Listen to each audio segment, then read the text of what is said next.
যুবতী নারী হযরত ওমরকে চিনে না, এটা হযরত ওমর ডাক দেবার রে পথিক, আমি তো জানি না তুমি কে, কিন্তু আমার স্বামী এরকম করে 3 মাস 9 মাস পার হয়ে চলে গেল, আমার স্বামী এখন আমারে চিঠিও পাঠাই না, আমার কাছেও আসে না, অবস্থা আমি কি করব? আমি তো যুবতী নারী,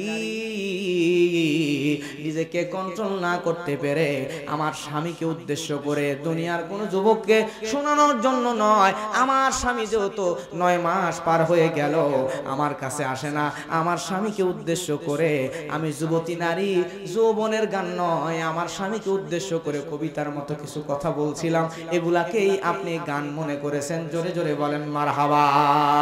এই পরকীয়া নামক মহামারীটা এই সমাজের মধ্যে এত অহরহ প্রকোপ ধারণ করেছে 2টা কারণ। একটা কারণ এই অ্যান্ড্রয়েড মোবাইল, কথা বলেন ঠিক কি না? মোবাইলের কারণে পরকীয়া দিয়ে সমাজ সয়লাভ হয়ে যায়। আর আরেকটা কারণ, বিয়ে করেই বউকে রেখেই চলে যায়, এই কাজও করা যাবে না। যৌবনের গানগুলো বলে বলে সমাজের যুবকদের চরিত্র নষ্ট করে ফেলা হচ্ছে, সমাজের যুবকদের প্রেম ভালোবাসার দিকে আগ্রহী করে দেওয়া হচ্ছে। কিন্তু আমার ভাইয়েরা, হযরতে আমিরুল মুমিনিন খলিফাতুল মুসলিমিন হযরত ওমর ফারুক রাদিয়াল্লাহু তাআলা আনহু, তিনি একদিন গভীর রাত্রে লাঙ্গা তরবারি নিয়ে হাঁটতে বের হয়ে গিয়েছেন। হাঁটতে হাঁটতে এমন সময় হযরত ওমর ফারুক রাদিয়াল্লাহু তাআলা আনহু তিনি রাতের বেলা দেখতেছেন তার রাজ্যের মধ্যে, ইসলামী রাষ্ট্রের মধ্যে কেউ কোনো খারাপ বাজে কাজে আকৃষ্ট হয়ে আছে কিনা। হাঁটতে হাঁটতে একটা নগরের মধ্যে গেলেন, যাওয়ার পরে গভীর রাত্রে একটা বাড়ির মধ্যে থেকে একজন যুবতী নারীর কণ্ঠে যৌবনের গান তার কানের মধ্যে ভেসে আসলো। হযরত ওমর চিন্তা করলেন, কে এত রাত্রে আমার রাষ্ট্রের মধ্যে, ইসলামী রাষ্ট্রের মধ্যে যেই গানকে কোরআন দিয়া আয়াত দিয়ে আল্লাহ হারাম করেছেন, এত রাত্রে কে এই সমাজের মধ্যে যৌবনের গান বলতেছে? ওই বাড়ি, যে বাড়ির মধ্য থেকে গানের আওয়াজ ভেসে আসতেছিল, আমার ভাইয়েরা ওই বাড়ির গেটের সামনে গিয়া হযরত ওমর ডাকাডাকি করে আর বলে, ও হে যুবতী নারী, কে ভিতরে আছো? কে তুমি যৌবনের গান বলতেছো? কোন যুবকের কোলে মাথা দিয়া যৌবনের গান তুমি শোনাচ্ছ? দরজা খোলো। খলিফা হযরতে ওমরের দরবারে কালকে সকাল বেলায় তোমারে তার কাঠগড়ায় দাঁড় করানো হবে। জোরে বলেন আল্লাহু আকবার। কেউ ভিতরে থেকে দরজা খুলে দেয় না। হযরত ওমর বাড়ির পিছনের দরজায় চলে গেলেন, রাগের চোটে ওই দরজায় লাথি দিয়ে দরজা ভেঙে বাড়ির মধ্যে প্রবেশ করেছে। জোরে বলেন আল্লাহু আকবার। তিনি যখন বাড়ির মধ্যে প্রবেশ করলেন, করার পরে যুবতী নারীকে ডাক দিয়ে বলে, যুবতী নারী, কে আছো? কে যৌবনের গান বলতেছো? বেরিয়ে আসো, তোমার আজকে অবস্থা খারাপ করে দেওয়া হবে। কালকে সকালবেলা তোমার বিরুদ্ধে হযরত ওমরের কাঠগড়ায় নিয়ে যে তোমার বিরুদ্ধে মামলা দেওয়া হবে, তোমার ব্যবস্থা নেওয়া হবে। যুবতী নারী পর্দার আড়াল থেকে হযরত ওমরের সঙ্গে কথা বলছেন। যুবতী নারী বলে, ওহে পথিক, এই লোকটা যে হযরত ওমর, ওই নারী জানে না। যুবতী নারী বলে, পথিক, কি আমার অপরাধ? কি কারণে হযরত ওমরের কাঠগড়ায় আমারে দাঁড় করাবা? হযরত ওমর বলতেছে, যুবতী, তুমি কি জানো না আল্লাহ কোরআনের আয়াত দিয়ে গানকে হারাম করে দিয়েছেন? যুবতী বলে, ওহে পথিক, তুমি হয়তো জানো না আমি যেই নারীর সঙ্গে তুমি পথিক কথা বলছো, আল্লাহ রাব্বুল আলামিন আমার সিনার মধ্যে 30 পারা কোরআন ঢুকায়া দিয়েছেন। আমি হলাম 30 পারা কোরআনের হাফেজা। কোন জায়গায় কোন আয়াত দিয়ে গান হারাম করেছো আমারে তুমি বলো। জোরে জোরে বলেন না সুবহানাল্লাহ। হযরত ওমর বলে, যুবতী, আল্লাহ রাব্বুল আলামিন ওই সূরা লুকমানের 6 নম্বর আয়াত দিয়া কোরআনের মধ্যে গানকে হারাম করে দিয়েছেন, তারপরে যৌবনের গান তুমি কেমনে বলতেছিলা? হযরত ওমরের সামনে যুবতী নারী বলে, রে পথিক, আমি তো কোরআনের হাফেজা, আমাকে যদি কোরআনের একটা আয়াত লঙ্ঘন করার কারণে হযরত ওমরের দরবারে দাঁড় করাও, তাহলে তুমি পথিক এই রাতের বেলা আমার বাড়ির মধ্যে ঢুকে কোরআনের 2টা আয়াতের 3টা আইন লঙ্ঘন করেছো, এজন্য তোমার কি শাস্তি হবে তুমি এখন বলো সুবহানাল্লাহ। হযরত ওমরের মেজাজটা গরম হয়ে গেছে। কিরে, আমি ওমর যেদিন ইসলাম কবুল করেছিলাম, আমি তো গিয়েছিলাম আল্লাহর হাবিবকে হত্যা করার জন্য। লাঙ্গা তরবারি নিয়ে আল্লাহর হাবিবকে হত্যা করার জন্য যাওয়ার পরে আল্লাহর হাবিবকে হত্যা করব কি রাস্তার মধ্যে আল্লাহর নবীর কাছে ইসলাম সম্পর্কে জেনে আল্লাহর নবীর কাছে লাঙ্গা তরবারি ফালায়া দিয়া নবীর কাছে বলেছি ইয়া রাসূলুল্লাহ আজকে থেকে আমি ওমরের তরবারি ইসলামের পক্ষে কাফেরদের বিরুদ্ধে দাঁড়িয়ে গেল সুবহানাল্লাহ। যেদিন আমি ওমর ইসলাম কবুল করেছি সেদিন থেকে শুরু করে নিয়া আজ পর্যন্ত আমি ওমর কোনোদিন ইসলামের কোন আইনের বিরুদ্ধে তো যাই নাই, কোরআনের আয়াতের বিরুদ্ধে যাওয়ার তো প্রশ্নই আসে না, কোন আয়াত লঙ্ঘন করার প্রশ্নই আসে না। বরং আমার সামনে যদি কেউ কোরআনের আয়াত লঙ্ঘন করে তাহলে তার ধর থেকে আল্লাহ আলাদা করে দেওয়ার জন্য আমি ওমর সদা সর্বদা প্রস্তুত ছিলাম। তারপরও কেমনে বলে আমি ওমর নাকি আয়াত লঙ্ঘন করেছি। হযরত ওমর যুবতী নারীকে ডাক দিয়ে বলে, যুবতী নারী কোন আয়াত লঙ্ঘন করলাম তুমি একটু বলো। সঙ্গে সঙ্গে ওই যুবতী নারী বলতেছে, আল্লাহ বলেন ওয়ালাইসাল বিররু বিআতাতুল বুয়ুতা মিন যুহুরিহা ওয়ালাকিন্নাল বিররা মানিত্তাকা ওয়াআতুল বুয়ুতা মিন আবওয়াবিহা ওয়াত্তাকুল্লাহা লাআল্লাকুম তুফলিহুন। আল্লাহু আকবার। দেখেন আয়াতের মধ্যে আল্লাহ রাব্বুল আলামিন সুন্দর করে জানিয়ে দেয় পিছনের দরজা দিয়ে মানুষের গৃহে প্রবেশ করার মধ্যে কোনো কল্যাণ নাই। এজন্য আল্লাহ বলেন তোমরা যখন কাউরে বাড়ির মধ্যে ঢুকবা ও মুত্তাকি মুমিনরা সদর দরজা দিয়ে বাড়ির মধ্যে প্রবেশ করো। এবার আপনারা বলবেন ও জ্ঞানী বিচক্ষণ মানুষেরা বলেন তো হযরত ওমর ওই নারীর বাড়ির সদর দরজা দিয়ে ঢুকছে নাকি পিছনের দরজা দিয়ে ঢুকছে? তাহলে একটা আয়াত একটা আইন বিধান লঙ্ঘন করছে কিনা? হযরত ওমরের ভিতরে একটু ভয় ঢুকে গেছে, লজ্জিত হয়ে গেছে। হযরত ওমর ফারুক নিজে বেকায়দায় পড়ে গেছে। এতক্ষণ যুবতী নারী বলতেছিল আর এবার বলতেছে মা তুমি বুঝলাম আরো দুইটা কি আইন লঙ্ঘন করলাম, কোরআনের আর একটা কি আয়াত লঙ্ঘন করলাম তুমি একটু বলো। আমার ভাইয়ারা সঙ্গে সঙ্গে ওই হাফেজা নারী সূরা নূরের আর একটা আয়াত তেলাওয়াত করে শোনায়া দিল। আল্লাহ রাব্বুল আলামিন বলেন ইয়া আইয়ুহাল্লাযীনা আমানু লা তাদখুলু বুয়ুতান গায়রা বুয়ুতিকুম হাত্তা তাস্তানিসু ওয়া তুসাল্লিমু আলা আহলিহা যালিকুম খায়রুল লাকুম লাআল্লাকুম তাযাক্কারুন। আল্লাহ রাব্বুল আলামিন এর মধ্যে দুইটা বিধানের কথা বলেছেন। হে মুমিনগণ তোমরা নিজেদের গৃহ ব্যতীত অন্য কারো গৃহে যখন প্রবেশ করবা তখন অনুমতি ব্যতীত প্রবেশ করো না। জোরে বলেন সুবহানাল্লাহ। এক নাম্বার অনুমতি না নিয়ে ঢুকো না, আর দুই নাম্বার সালাম না দিয়ে ঢুকো না। এবার জ্ঞানী মানুষ আপনারা বলবেন হযরত ওমর যখন ওই মহিলার বাড়িতে ঢুকছে দরজা ভেঙে ঢুকছে নাকি স্বাভাবিকভাবে অনুমতি না ঢুকছে? দরজা যদি ভাঙে তাহলে কি অনুমতি নিছে নাকি? দুই নম্বরে দরজা ভেঙে ঢুকছে, তাহলে ওই লোক দরজা ভেঙে আগে ঢুকছে ওই সময় কি সালাম দিবে নাকি? তাহলে হযরত ওমর কোরআনের দুইটা আয়াতের তিনটা বিধান লঙ্ঘন করে ফেলছে। যুবতী নারীর কাছে লজ্জিত। এবার হযরত ওমর লজ্জিত হয়ে বলে মা বুঝলাম কিন্তু তুমি বলো, তুমি একটু আমারে বলো, একটু বলো, তুমি বলো কি কারণে যৌবনের গান তুমি বলতেছিলা একটু আমারে খুলে বলো। সঙ্গে সঙ্গে হযরত ওমরকে বলছে পথিক আমি তোমারে চিনি না তুমি কে, কিন্তু তুমি হয়তো আমাকে চিনবা। আমার স্বামী হলো আল্লাহর রাসূলের বিখ্যাত সাহাবী হযরত আব্দুল্লাহ ইবনে সাদ। জোরে বলেন না সুবহানাল্লাহ। আমার স্বামী হলো আব্দুল্লাহ ইবনে সাদ। আমার স্বামী আব্দুল্লাহ ইবনে সাদের সঙ্গে আমার যখন বিবাহ হয়েছে এখনো আমাদের মিলন ঘটে নাই। আমার স্বামী যখন আমার কাছে আসবে এমন সময় এই জামানার খলিফা হযরত ওমর যুদ্ধের জন্য ডাক দিয়ে দিয়েছে। তখন তৎকালীন সময় হযরত ওমরের আমলে পৃথিবীর সবচাইতে বড় মুসলমানদের যুদ্ধ যার নাম হলো ইয়ারমুকের যুদ্ধ, রোমানদের সঙ্গে মুসলমানদের একটা যুদ্ধ সংগঠিত হয়েছিল। এই যুদ্ধগুলোর মধ্যে অন্যতম একটা যুদ্ধ হলো ইয়ারমুকের যুদ্ধ। আমার আমার ভাইয়ের হযরত ওমর যখন ডাক দিয়ে দিল, সঙ্গে সঙ্গে কে যেন মদিনার অলিতে গলিতে যা ডাক দেয়, যুদ্ধের ডাক এসেছে। আর হযরতে আব্দুল্লাহ ইবনে সাদ তার স্ত্রীর কাছ থেকে যুদ্ধের জন্য ওই জায়গা থেকে বিদায় নিয়ে চলে যায়। আব্দুল্লাহ ইবনে সাদের স্ত্রী ডাক দিয়ে বলে, প্রাণের স্বামী কই যান, কই যান, আপনি আমার একটু বলেন।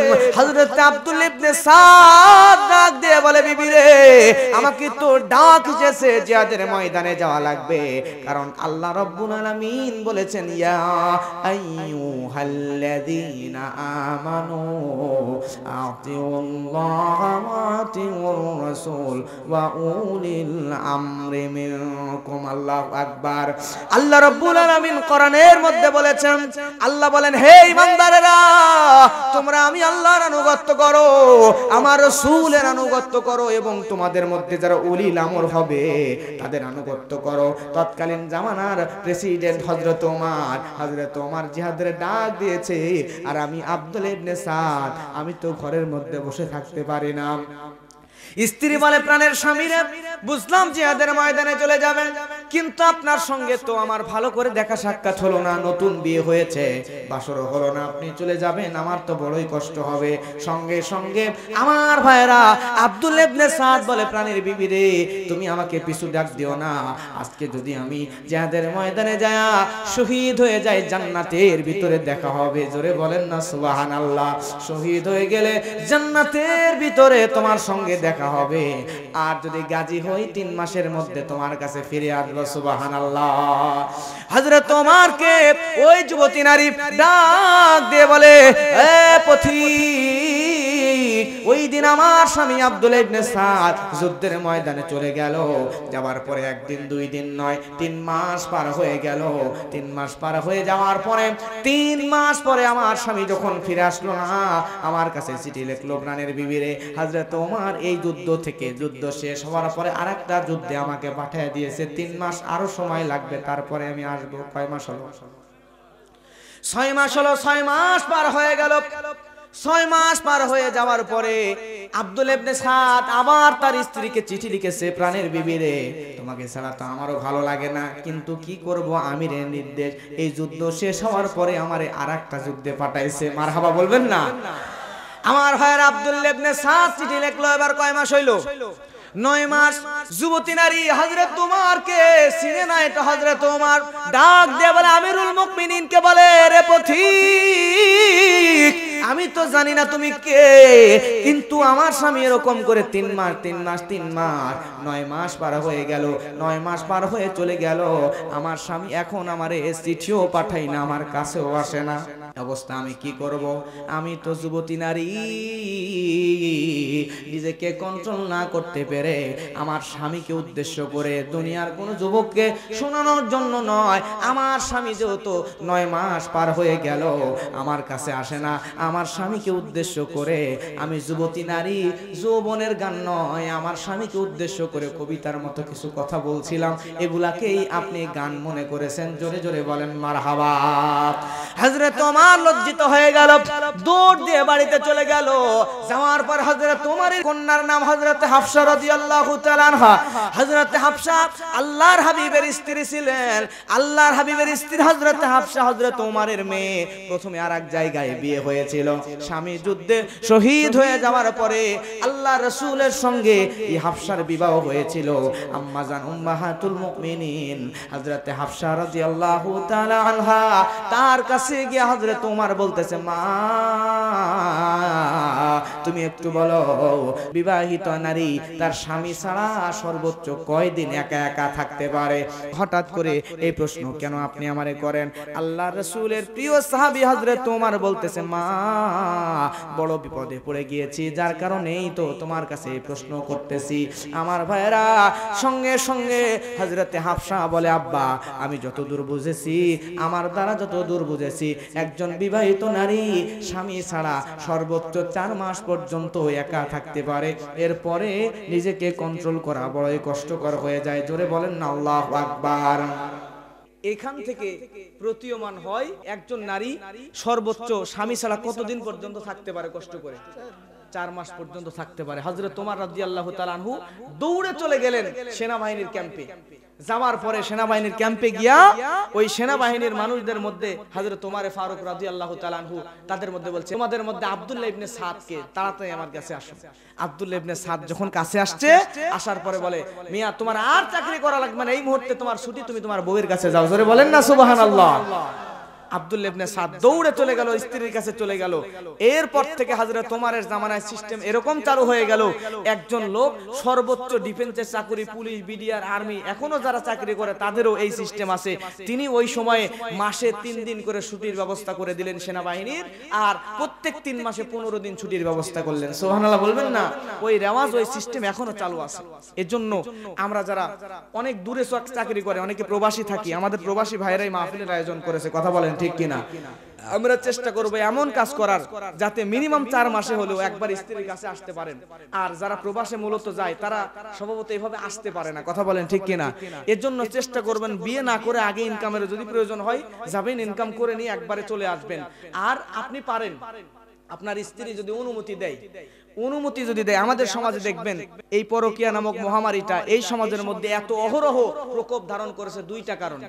একটা কারণ এই অ্যান্ড্রয়েড মোবাইল, কথা বলেন ঠিক কিনা? মোবাইলের কারণে পরকীয়া দেওয়া সমাজ সয়লাভ হয়ে যায়। আর আরেকটা কারণ, বিয়ে করেই বউকে রেখেই চলে যায়। এই কাজও করা যাবে না। যদি যান আপনি ইনকাম করে নিয়ে তারপরে দেশে আসেন, এসে বিয়ে করেন। অথবা আপনার যদি প্রয়োজন হয়, আর্থিক সচ্ছলতার প্রয়োজন হয়, টাকা পয়সার প্রয়োজন হয়, তাহলে আপনি যখন বিয়ে করবেন, বিয়ে করার ক্ষেত্রে ইমানদার, তাকওয়াশীল, আল্লাহওয়ালা, ভালো ফ্যামিলির মেয়েকে বিয়ে করবেন। আপনার স্ত্রী যদি বলে, প্রাণের স্বামী আপনি আমাকে ছেড়ে যাবেন, যাইয়া আপনি 5 বছর, 10 বছর, 20 বছর থাকবেন, থাকেন, সমস্যা নাই, আমি অনুমতি দিলাম, আমি আমার চরিত্র ইজ্জতের হেফাজত করব, এজন্য আপনাকে কথা দিয়ে দিলাম। আপনার স্ত্রী যদি আল্লাহওয়ালা হয়, আপনাকে কথা দেয় সে তার চরিত্র হেফাজত করবে, দিয়া খুশি মনে যদি আপনারে পাঠিয়ে দেয়, আপনি যা যদি 5 বছরও থাকেন, 10 বছরও থাকেন, তাহলেও কোনো আপত্তি নাই। কিন্তু যদি আপনার স্ত্রী না চায়, আসান এরকম বিয়ে করছে, বউ চায় না, কিন্তু টাকার নেশায় কিছু যুবক আছে চলে যায়।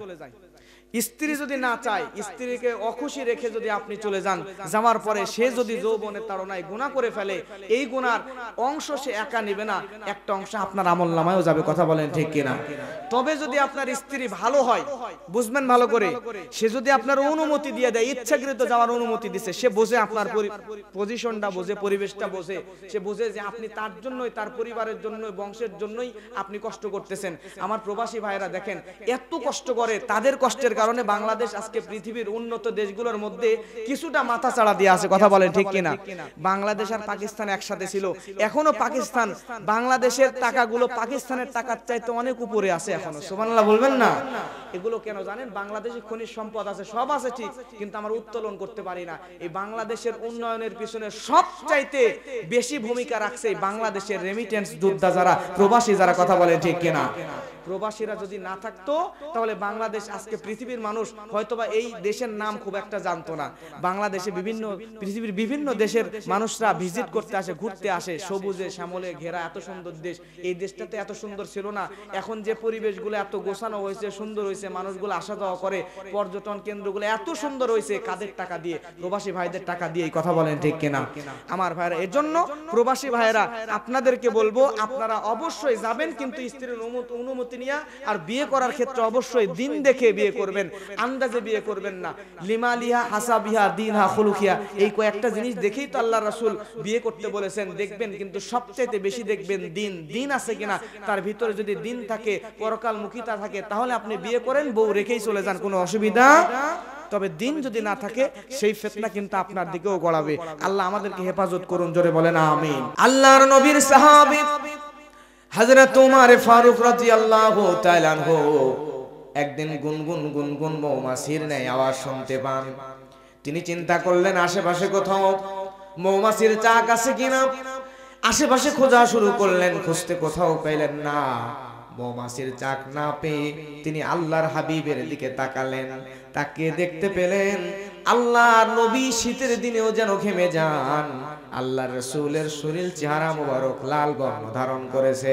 হযরত উমরের বুঝতে বাকি রইল না, আল্লাহর হাবিবের উপরে আসলে মৌমাছির গুনগুন আওয়াজ নয়, আল্লাহর হাবিবের উপরে এই মুহূর্তে আল্লাহ রাব্বুল আলামিন ওহী নাজিল করতেছেন। সুবহানাল্লাহ।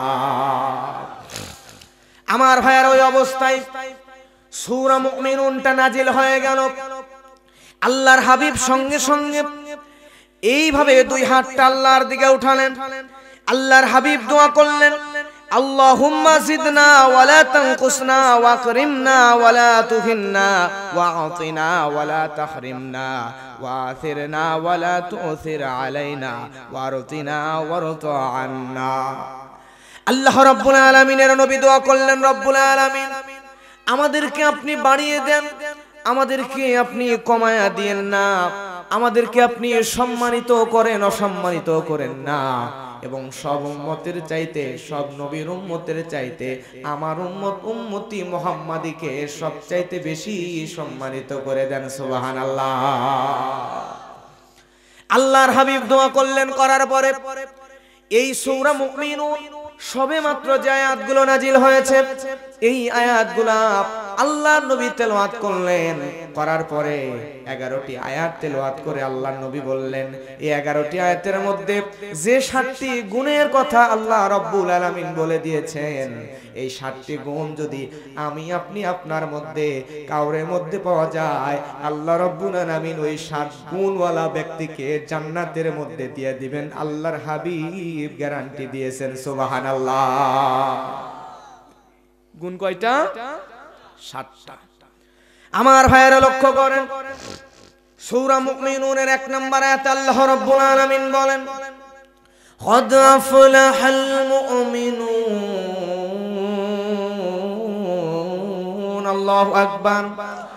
আল্লাহ রাব্বুল আলামিন বলেন, قد أفلح المؤمنون, অবশ্যই মুমিনরা বিজয়ী, অবশ্যই মুমিনরা সফল কাম। আল্লাহ বলছেন সফল হলো মুমিনরা। কারা? মুমিনরা সফল। দুনিয়াতে আমরা মানুষরা মনে করি যার টাকা পয়সা আছে, বাড়ি গাড়ি আছে, বড় বড় বিল্ডিং আছে, দালান কোঠা আছে, অনেক জমির মালিক, যে মানুষের উপর জুলুম করতে পারে, যার ক্ষমতা আছে, পাওয়ার আছে, তাকেই আমরা মূলত দুনিয়াতে সফল মানুষ মনে করি। কথা বলেন ঠিক কিনা? প্রিয় ভাইয়েরা, টাকা পয়সা, সম্পদ, অর্থ এগুলো থাকলেই যদি সফল হওয়া যাইতো, তাহলে দুনিয়ার সবচাইতে সফল ব্যক্তি হতো বিল গেটস।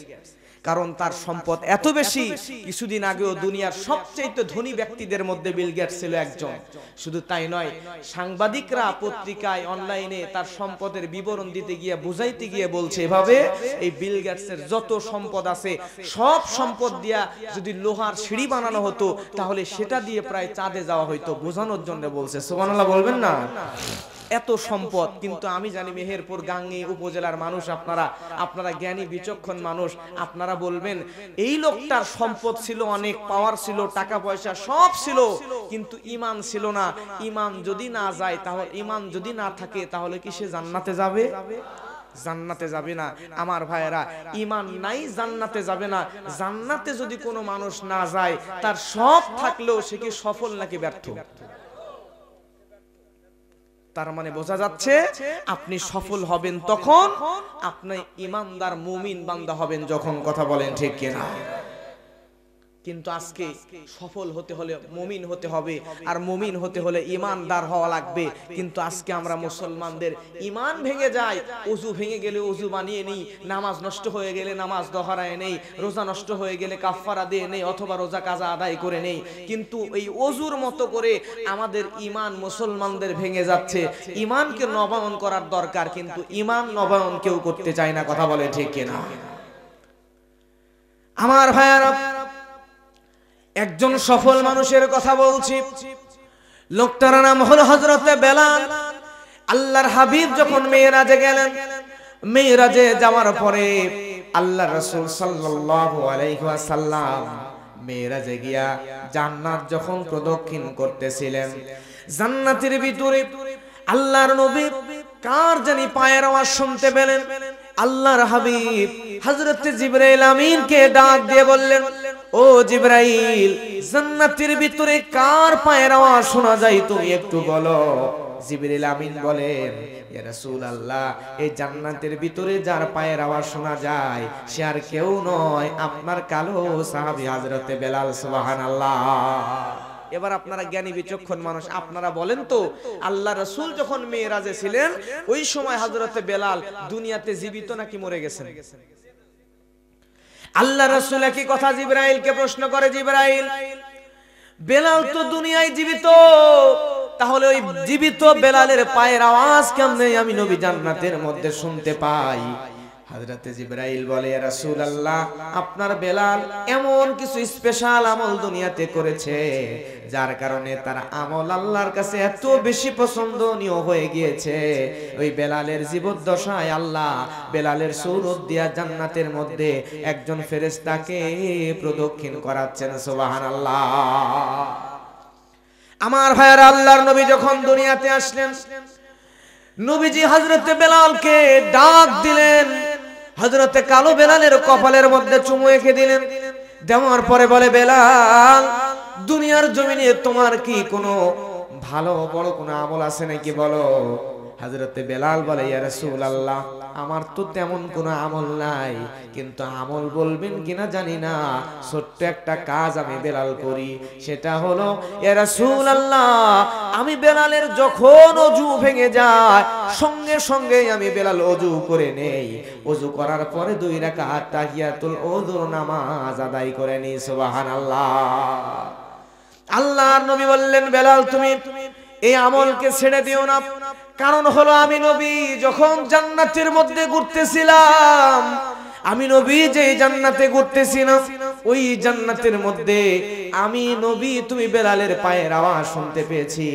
বেলাল, তোমার এই আমল আল্লাহর কাছে বেশি পছন্দনীয় হয়ে গিয়েছে, যার কারণে দুনিয়াতেই তোমাকে এই জান্নাতের সুসংবাদ আমার আল্লাহ দান করেছেন। জোরে জোরে বলেন সুবহানাল্লাহ।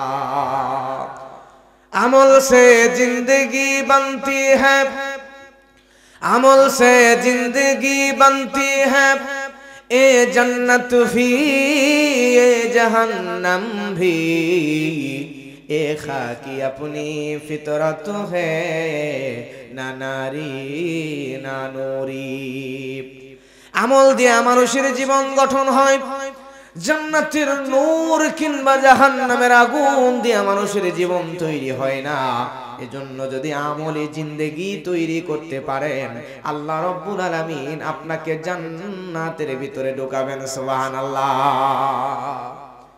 আমার ভাইয়ারা, এজন্য আমি বলি, আপনার যদি ঈমান মজবুত হয়, আপনি আমল যদি একটু কমও করেন, কিন্তু ঈমান যদি আপনার মজবুত হয়, তাহলে কম আমলেও কিন্তু আল্লাহ আপনাকে জান্নাতে দিতে পারেন। কথা বলেন ঠিক কিনা? তার উজ্জ্বল দৃষ্টান্ত হলো আম্মা জান খাদিজা রাদিয়াল্লাহু তাআলা আনহা। তিনি তার জীবদ্দশায় যতদিন বেঁচে ছিলেন তিনি ফরজ নামাজ পান নাই, ফরজ রোজা পান নাই, ফরজ হজ যাকাত কিছুই তেমন পান নাই। কিন্তু আল্লাহ রাব্বুল আলামিনের নবী যখন ওই জাবালে নূর পর্বতের হেরা গুহার মধ্যে ধ্যানমগ্ন অবস্থায় ছিলেন, এমন সময় জিবরাইল আমিন আল্লাহর নবীর সামনে বসা। আম্মা জান খাদিজা যখন আল্লাহর হাবিবের কাছে আসবেন, এমন সময় জিবরাইল আমিন বলে, ইয়া রাসূলুল্লাহ, ইয়া হাবিবাল্লাহ, আম্মা জান হযরত খাদিজা আপনার কাছে আসে। আমি জিবরাইল এখান থেকে সরে চলে যাব, তবে তার আগে আপনাকে বলে যাই, হযরত খাদিজার জন্য আমার আল্লাহ রাব্বুল আলামিন দুনিয়াতে তার জীবদ্দশায় তিনটা সুসংবাদ দিয়ে গেছেন। জোরে বলেন সুবহানাল্লাহ। ইয়া রাসূলুল্লাহ, দুনিয়াতে আল্লাহ কোন নারীকেই সালাম দেন নাই, কোন মানুষকে আল্লাহ সালাম দেন নাই, কিন্তু হযরতে খাদিজার উপরে আল্লাহ রাব্বুল আলামিন এত বেশি খুশি হয়ে গিয়েছেন, আল্লাহ রাব্বুল আলামিন তাকে সালাম দিয়েছেন। সুবহানাল্লাহ। 2 নম্বর সুসংবাদ হলো, আল্লাহ রাব্বুল আলামিন যে খাদিজাকে সালাম দিয়ে দেয়, আমি জিবরাইল কেমনে তাকে সালাম দেওয়ার লোভ সামলাইতে পারি? আমি জিবরাইলও তাকে সালাম দিয়ে দিলাম। আর 3 নাম্বার সুসংবাদ হলো খাদিজাকে বলে দিবেন, ওই খাদিজার জন্য তার আমলে আল্লাহ তার ঈমানি মজবুতি দেখে এত বেশি খুশি হয়ে গিয়েছেন, আল্লাহ রাব্বুল আলামিন খাদিজার জীবদ্দশায় জান্নাতের সুসংবাদ তারে দিয়ে দিয়েছেন। সুবহানাল্লাহ।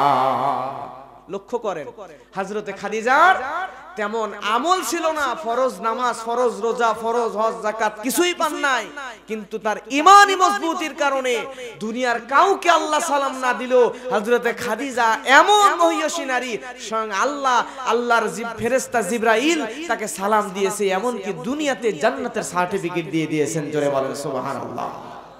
এজন্য আমার ভাইরা, আপনার আমল যদি একটু কম হয় কিন্তু ঈমান যদি মজবুত হয়, আপনি খেটে খাওয়া পরিশ্রমী মানুষ, হয়তোবা আকাশচুম্বী আমল আপনি করতে পারেন নাই, অল্প আমল করেছেন, কিন্তু অল্প আমলেও ঈমান যদি মজবুত হয়, অল্প আমলেও আমার আল্লাহ সুবহানাহু ওয়া তাআলা আপনাকে জান্নাতে দিয়ে দিতে পারেন। চিৎকার দিয়ে বলেন সুবহানাল্লাহ। আমার ভাইরা, এবারে আসেন, বলছিলাম গুণ কয়টা?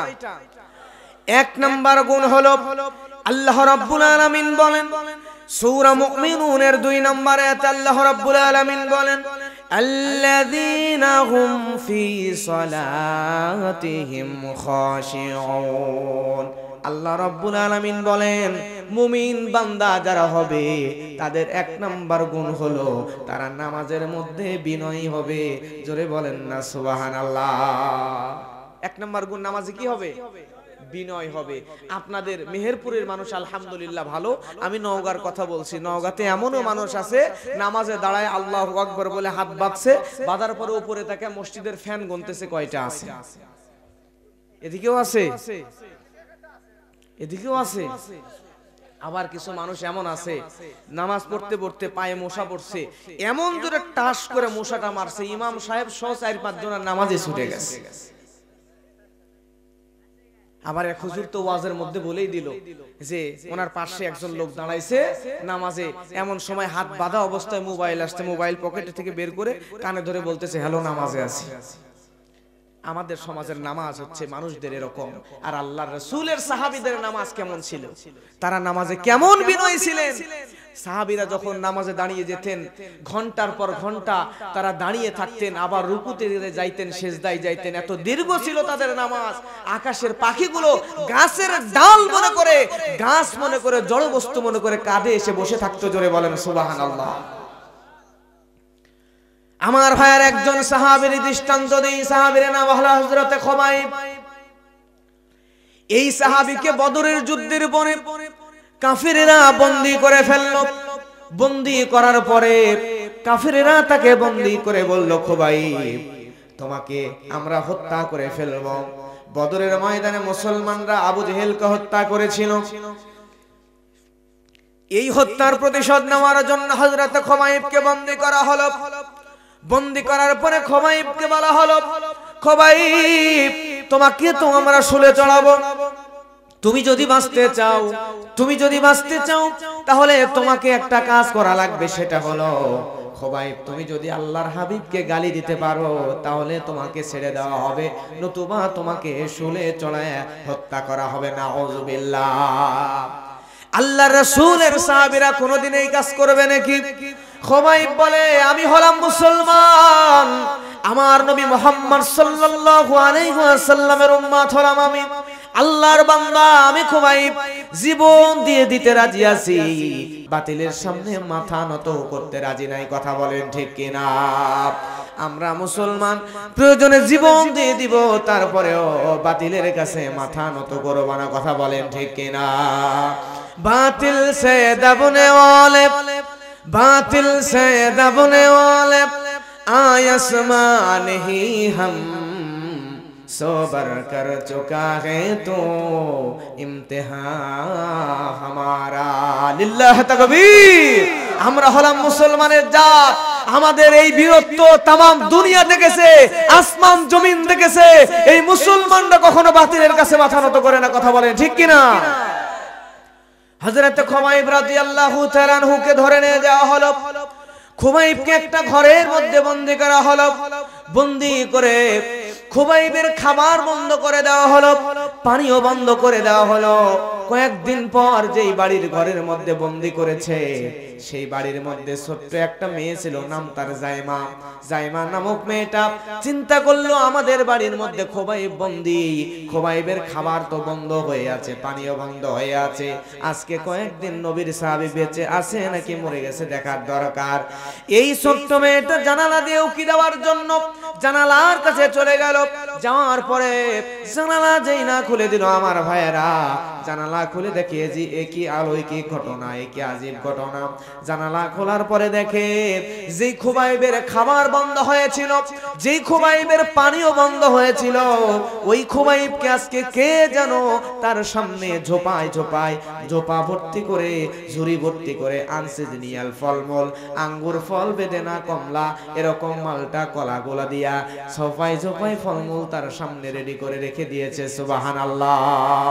তাও আবার যেন তেন ফল নয়, এমন ফল আঙ্গুর গুলো এত বড় বড়, মুখের মধ্যে দিয়ে ঠাসি দিলে রস দিয়ে মুখ ভর্তি হয়ে যায়। খুবাইবকে পরবর্তীতে জিজ্ঞাসা করা হলো, খুবাইব তোমার তো আমরা খাবার বন্ধ করে দিয়েছিলাম, পানিও বন্ধ করে দিয়েছিলাম, তাহলে কে তোমাকে ঘরের মধ্যে খাবার দিয়ে গেল? সঙ্গে সঙ্গে খুবাইব বলে, ও কাফেরেরা শুনে নাও, আমি যেই আল্লাহর বান্দা, ওই আল্লাহর পক্ষে থাকার কারণে, আল্লাহর ইবাদত করার কারণে আল্লাহ রাব্বুল আলামিন আমাকে এত বেশি ভালোবেসেছেন, ওই আল্লাহ রাব্বুল আলামিন আমাকে জান্নাত থেকে রিজিকের ব্যবস্থা করে দিয়েছেন। সুবহানাল্লাহ। আমার ভাইয়ের হযরত খুবাইব রাদিয়াল্লাহু তাআলা আনহুকে ধরে নিয়ে যাওয়া হলো, শুলে চড়ানো হবে। তার আগে খুবাইবকে জিজ্ঞাসা করা হলো, খুবাইব তোমাকে তো হত্যা করা হবে, তার আগে তুমি বলো, হত্যা করা হবে, শুলে চড়ানো হবে, তার আগে তুমি বলো তোমার কোনো শেষ কোনো আশা আছে কিনা, শেষ কোনো চাওয়া পাওয়া আছে কিনা? সঙ্গে সঙ্গে হযরত খুবাইব বলছে, ও কাফেরেরা তোমরা শুনে নাও, আমি খুবাইবের শেষ আশা হলো, আমাকে জীবনের শেষ চাওয়া হলো, আমাকে মৃত্যুর আগে 2 রাকাত নামাজ আদায়ের সুযোগ করে দাও। সুবহানাল্লাহ। আমাকে আপনাকে মৃত্যুর আগে যদি জিজ্ঞেস করা হতো আমাদের শেষ কোনো আশা আছে কিনা, শেষ কোনো ইচ্ছা আছে কিনা, আমরা বলতাম, কেউ বলতো বিরিয়ানি খাবো, কেউ বলতো রোস্ট খাবো, কেউ বলতো তন্দুর রুটি খাবো, আবার কেউ বলতো আমার জীবনের শেষ আশা আমার জনম দুঃখিনী মা, আমার স্ত্রী সন্তানদের সাথে আমার একটু দেখা করার ব্যবস্থা করে দাও। এ কথা আমি আপনি বলতাম, কথা বলেন ঠিক কিনা? কিন্তু খুবাইব রাদিয়াল্লাহু তাআলা আনহু জীবনের শেষ 2 রাকাত নামাজ আদায় করার জন্য অনুমতি চাইলেন। কাফিরেরা বলল, ও খুবাইব তোমাকে অনুমতি দিয়ে দেওয়া হলো। খুবাইব চলে গেল 2 রাকাত নামাজ আদায় করার জন্য। আমার ভাইয়েরা, হযরত খুবাইব রাদিয়াল্লাহু তাআলা আনহু এমন সুন্দর করে বিনয়ের সঙ্গে নামাজে দাঁড়িয়ে গেলেন, নামাজ পড়তেছেন। নামাজের দৃশ্য দেখে কাফেরেরা চাতক পাখির মতো চেয়ে আছে। জোরে বলেন সুবহানাল্লাহ। এত বিনয়ের সঙ্গে লম্বা সময় নিয়ে, দীর্ঘ টাইম নিয়ে খুবাইব রাদিয়াল্লাহু তাআলা আনহু নামাজ পড়ছেন। তার নামাজের দৃশ্য এত সুন্দর, এই দৃশ্য দেখার পরে কাফেরেরা পাগলের মতো চাতক পাখির মতো চেয়ে আছে। হযরত খুবাইব প্রথম রাকাত নামাজ ধীরে ধীরে পড়ে দ্বিতীয় রাকাত একটু তাড়াহুড়ো করে পড়ে ফেললেন। হযরত খুবাইব এবার নামাজ শেষ করার পরে কাফেরেরা জিজ্ঞেস করে, তুমি তো প্রথম রাকাতে খুব সুন্দর করে ধীরে স্থির ভাবে নামাজ পড়তেছিলা, তাহলে দ্বিতীয় রাকাতে কেন তাড়াহুড়া করে শেষ করে দিলা? সঙ্গে সঙ্গে হযরত খুবাইব বলতেছে, ও কাফেররা তোমরা শুনে নাও, আমি যখন নামাজ পড়ছিলাম, এই নামাজে জীবনের শেষ নামাজে এত মজা আমি পাচ্ছিলাম, আমার মনে হচ্ছিল জীবন যদি চলে যায় তারপরেও আমি খুবাইব নামাজ ছেড়ে দিতাম না। কিন্তু আমি যখন নামাজ আদায় করতেছিলাম, আমার মনের মধ্যে প্রশ্ন আসলো, তোমরা কাফেরেরা মনে করতে পারো খুবাইব হয়তোবা কিছুক্ষণ পরেই তাকে মৃত্যুদণ্ড দেওয়া হবে, মৃত্যুর ভয়ে নামাজ দীর্ঘায়িত করছে, লম্বা করছে। এই প্রশ্ন আমার সামনে সামনে এসে দাঁড়ালো, তোমরা যেন মৃত্যুর ভয় করতেছে, এজন্য দ্বিতীয় রাকাত তাড়াহুড়ো করে শেষ করে দিলাম। কিন্তু ইতিহাস সাক্ষী আছে আমার ভাইয়েরা, ওই দিন খোবাইবের জীবনের শেষ 2 রাকাত নামাজের দৃশ্য এত সুন্দর ছিল, এত বিনয়ের সঙ্গে এত সুন্দর করে নামাজ আদায় করতেছিল। ওই খোবাইবের 2 রাকাত নামাজের দৃশ্য দেখার পরে আরেকজন মানুষ, নাম তার সাইদ ইবনে আমের আল জুমাহি, এই লোকটা খোবাইবের জীবনের শেষ 2 রাকাত নামাজের দৃশ্য দেখে আল্লাহর হাবিবের কাছে কালেমা পড়ে মুসলমান হয়ে গিয়েছিল। সুবহানাল্লাহ। নামাজের দাওয়াত দেওয়া লাগে নাই, ইসলামের দাওয়াত দেওয়া লাগে নাই, নামাজের দৃশ্য দেখে কালেমা পড়ে মুসলমান হয়ে গেছে। জোরে বলেন না সুবহানাল্লাহ। আমার ভাইয়েরা, এই ছিল তাদের নামাজ। আর আজকে আমরা নামাজ পড়ি, আমাদের নামাজের মধ্যে আমাদের তেমন গুরুত্ব।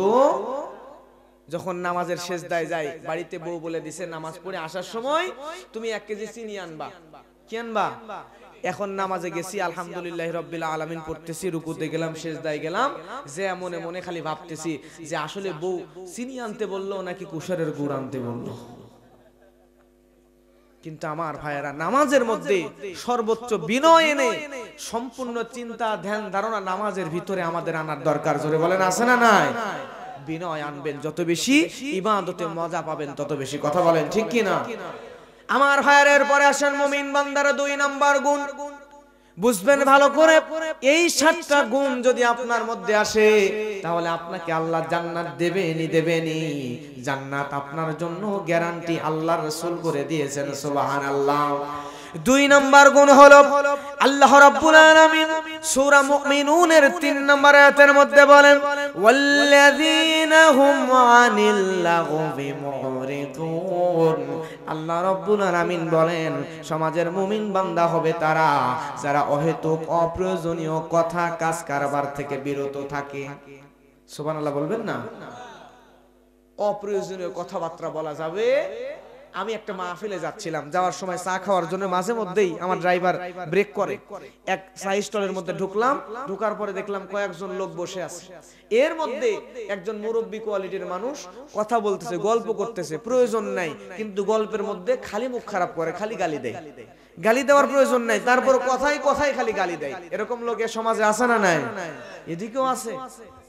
আমি তো চিন্তা করলাম, আহারে, এই লোক মিনিটে যতগুলো গালি দিচ্ছে, মুখ খারাপ করতেছে, যদি ওই লোকের গালির উপরে যদি নোবেলের ব্যবস্থা থাকতো ওই লোকরেই দেওয়া হইতো। এত মুখ খারাপ করে, এত গালি গালাজ করে, কিন্তু প্রয়োজন নাই। আমি বলি, মুরব্বী, আপনি আজকে দুনিয়াতে বাজারে যাচ্ছেন, সময় কাটানোর জন্য চায়ের স্টলে বসছেন, যখনই বসবেন অপ্রয়োজনীয় কথাবার্তা বলবেন না, ওখানে না বসাই উত্তম। যদিও যান 3 জন 4 জন একসাথে থাকলেই বাল্লিগু আন্নি ওয়ালাউ আয়া, আপনার কাছে একটা আয়াত থাকলো, দিনের একটা বিষয় থাকলো, আপনি আরেকজনকে জানিয়ে দেন। 3 জন এক জায়গায় আছেন, আপনি যতটুকুই জানেন ততটুকুই আরেকজনকে আপনি জানান, ইনশাআল্লাহ। প্রিয় মুরব্বী, আপনি আজকে দুনিয়ার পিছনে, আমি আপনি যুবকরা সবাই দুনিয়ার পিছনে ঝুঁকে পড়েছি। আমরা বাড়ি গাড়ি টাকা পয়সা সম্পদের পিছনে, সম্পদের মোহে পাগল হয়ে গিয়েছি। কিন্তু আজকে আমরা কেউ জানি না আজকে যদি মরে যাই, মরে যাওয়ার পরে কবরের মধ্যে আমাকে আপনাকে রাখা হবে। ওই কবরের মধ্যে রাখার পরে আজকে আমরা দুনিয়ার পিছনে পাগল, বাড়ি গাড়ি সম্পদ টাকা পয়সা নিয়ে পাগল। আজকে আমরা কবরের মাল সামানা নিয়ে চিন্তা করি না, নিজের আমল নিয়ে চিন্তা করি না। কিন্তু আপনি দুনিয়াতে কার জন্য এগুলো করছেন? দুনিয়াতে আপনি একটা বারও ভাবলেন না কবরের মধ্যে আপনার লাশটা রাখার পরে আপনার কবরের উপর যে বাঁশগুলো রাখা হবে, ওই কবরের উপরের বাঁশ পচার আগে আপনার লাশটা পচে যাবে। দুনিয়াতে কার জন্য করছেন? এই বাড়ি গাড়ি টাকা পয়সা সম্পদ সব আপনার সন্তান স্ত্রী ভোগ করবে, কেউ আপনার কোনো কাজে আসবে না। সেদিন শুধু কাজে আসবে আপনার এই ভালো কাজগুলো, ভালো আমলগুলো, এছাড়া কোনো কিছুই সেদিন কাজে আসবে না। এজন্য মুরব্বী, আপনাকে বলি, জীবনে আপনি যদি কোরআন তেলাওয়াত করতে পারেন আলহামদুলিল্লাহ, মাঝে মধ্যেই বসেন কোরআন নিয়ে। আর যে কোরআন তেলাওয়াত পারেন না, শেখার চেষ্টা করেন, যতদিন না শিখতে পারবেন ওযু বানায়া সুন্দর করে কোরআন মাজিদটা একটু সামনে নেন, নেওয়ার পরে কোরআন মাজিদটা একটু তেলাওয়াত করেন। কোরআন যদি তেলাওয়াত করতে নাও পারেন, আপনি ওযু বানায় আঙ্গুল দিয়ে কোরআনের হরফগুলো দেখেন, একটু চোখের পানি ছেড়ে দিয়ে কাঁদেন, আল্লাহকে বলেন, আল্লাহ তোমার এই মেসেজটা আমি যাতে পড়তে পারি তার তৌফিক দান করে দাও। তুমি এভাবে, আপনি এভাবে কাঁদবেন, কোরআন দেখবেন, বোঝার চেষ্টা করবেন, ভালোবাসবেন, এর কারণে আল্লাহ আপনাকে মাফ করে জান্নাতে দিয়ে দিতে পারেন। কথা বলেন ঠিক কি না? এজন্য মুরব্বীরা একটা সেকেন্ড সময় নষ্ট করবেন না, চায়ের স্টলে বসে অপ্রয়োজনীয় গল্প করবেন না। যখনই সময় পাবেন চায়ের স্টলে বসেন, আপনার সামনে গীবতের আড্ডা বসলে, আপনার সামনে গালিগালাজ হইলে, ওই জায়গায় আপনি শুধু পড়বেন আস্তাগফিরুল্লাহ। সবাই পড়েন না আস্তাগফিরুল্লাহ, আস্তাগফিরুল্লাহ। একটু সময় পেলেই অপ্রয়োজনীয় কথা বাদ, সুবহানাল্লাহ, আলহামদুলিল্লাহ, আল্লাহু আকবার, আস্তাগফিরুল্লাহ, এগুলো পড়েন। যত পড়বেন আপনার আমল তত ভারী হবে। অপ্রয়োজনীয় কথা যত বলবেন তত জাহান্নামের দিকে আপনি যাবেন। কথা বলেন ঠিক কিনা? আমার প্রিয় মুরব্বী, আমাদের সমাজের যুবকরা এই যে স্মার্টফোন আছে, স্মার্টফোন হাতের মধ্যে নিয়ে এদিকে একবার ঠেলে, এদিকে একবার ঠেলে, সামনে একবার ঠেলে, বামে একবার ঠেলে, ঠেলা ঠেলির মধ্যেই সারাদিন থাকে। কথা বলেন ঠিক কিনা? আজকে মুরব্বীরা যদি যুবককে বলে, বাবারে শহর থেকে আসছে, বাইরে থেকে আসছে, বাবা বলছে বাবারে কাজ করা লাগবে না, মাঠে গিয়ে আমি কাজ করব, তুমি পাশে একটু দাঁড়ায়া থাকবা, শুধু দাঁড়ায়া থেকে দেখবা। একবার দুইবার তিনবার ডাক দিলে যুবকের রক্ত গরম বাবার উপর খেপে যায়, বলে জানতো এত টাকা লাগে। এরকম আসে না নাই? আসে না নাই? কিন্তু প্রিয় যুবক ভাইরা, তুমি একটা বারো চিন্তা করলা না তোমার বাবা কত কষ্ট করে তোমাকে লালন পালন করেছে, তোমার জনম দুঃখিনী মা তোমাকে কত কষ্ট করে মানুষ করেছে। তোমার বাবা তোমার কাছে বাড়ি গাড়ি সম্পদ টাকা পয়সা কিচ্ছু চায় না, তোমার বাবা শুধু চায় তুমি মানুষের মতো মানুষ হও, তোমার বাবা আর মাকে একটু সময় দাও। আজকে শীতের সময় তুমি বাজারে গিয়ে একটু কমলা কিনে আনবা, একটা সন্দেশ, একটা সিদ্ধ ডিম কিনে আনবা, এনে তোমার বৃদ্ধ বাবার মুখে তুলে দাও, জনম দুঃখিনী মায়ের মুখে তুলে দাও। বিশ্বাস করো, তুমি যদি তোমার বাবা আর মায়ের মুখে তুলে দিতে পারো, তোমার বাবা আর মা ওইটা খেয়ে যদি চোখের পানি ছেড়ে দিয়ে কাঁদে, আল্লাহর কাছে দোয়া করে, তোমাকে দুনিয়াতে আল্লাহ সফল বানিয়ে দিবে, পরকালেও মুক্তি দিয়ে জান্নাতে করে দিবে। কথা বলেন ঠিক কিনা? আর আজকে আমার যুবকরা, সমাজের যুবকরা মোবাইল নিয়ে পাগল, সুন্দরী নারীর পিছনে দৌড়ায়, অপ্রয়োজনীয় জিনিস নিয়ে মোবাইলের মধ্যে ওই যে কি যে আছে, কি গুলি কর গুলি কর গুলি কর, মোল্লাম মোল্লাম মোল্লাম, আছে না নাই? আজকে অনলাইনে দেখলাম, আপনি অবাক হয়ে যাবেন। পাবনার এক যুবক, সে বাটা স্যান্ডেল হাতের মধ্যে ধরছে, ধরার পরে বলে গুলি কর গুলি কর গুলি কর, মোল্লাম মোল্লাম মোল্লাম। খোঁজ খবর নিয়ে দেখি অবস্থা কেন, তার পা শিকল দিয়ে বাঁধা। পরে দেখি লোকটা, এই ছেলেটা মানসিক বিকারগ্রস্ত হয়ে গেছে, মানসিক ভাবে রোগী হয়ে গেছে, পাগল হয়ে গেছে। কারণ সে ওই যে কি যেন পাবজি না ফ্রি ফায়ার গেমস খেলতো, এগুলোতে আসক্ত। খেলতে খেলতে মানসিক ভাবে এতটাই তার মন মানসিকতা নষ্ট হয়ে গেছে, সে পাগলের দিক পাগল হয়ে গেছে। লাস্টে তার পা দড়ি দিয়ে শিকল দিয়ে বেঁধে রাখা লাগছে, সে জুতা নিয়ে ওই গুলি করি বলে। নাউজুবিল্লাহ বলবেন না? এজন্য যুবককে বলি, যুবক মোবাইল পেলে মোবাইলের মধ্যে অশ্লীল গান বাজনা এগুলো ভিডিও না দেখে একটু সময় পেলে মোবাইলের মধ্যে কোরআন হাদিস দেখো, ইসলামী সাহিত্যগুলো পড়ো, তোমার জীবন বদলে যাবে। দুনিয়াতে তুমি টাকার পিছনে দৌড়াচ্ছ, দুনিয়াতে তুমি সুন্দরী নারীর পিছনে দৌড়াচ্ছ। আমি বলি সুন্দরী নারীর পিছনে দৌড়ানোর দরকার নাই। তুমি যদি তোমার বাবা আর মায়ের খেদমত করতে পারো, আল্লাহর ইবাদতের পিছনে দৌড়াইতে পারো, যুবক ভাই বিশ্বাস করো, তুমি তোমার ক্যারিয়ারের পিছনে দৌড়াও, তাহলে সুন্দরী মেয়ের পিছনে দৌড়াবা যতদিন, টাকা থাকবে যতদিন, তুমি তার পিছনে দৌড়াবা, সে তোমারে পাত্তা দিবে ততদিন, টাকা শেষ আর পাত্তা দিবে না। কিন্তু আজকে যদি তুমি আল্লাহর ইবাদতের পিছনে দৌড়াও, বাবা মার খেদমতের পিছনে দৌড়াও, নিজের ক্যারিয়ারের পিছনে দৌড়াও, তাহলে ওই সুন্দরী নারীর পিছনে দৌড়ানো লাগবে না। সময় একদিন আসবে যেদিন ওই সুন্দরী মেয়ে তার পরিবার সহ 14 গোষ্ঠী তোমার পিছনে দৌড়াবে। কথা বলেন ঠিক কিনা? এজন্য যুবক ভাই আমি বলি, টাকা পয়সা সম্পদ সুন্দরী নারীর পিছনে দৌড়াবা না। আমি নিজে তার প্র্যাকটিক্যাল প্রমাণ আমি নিজে দেখেছি।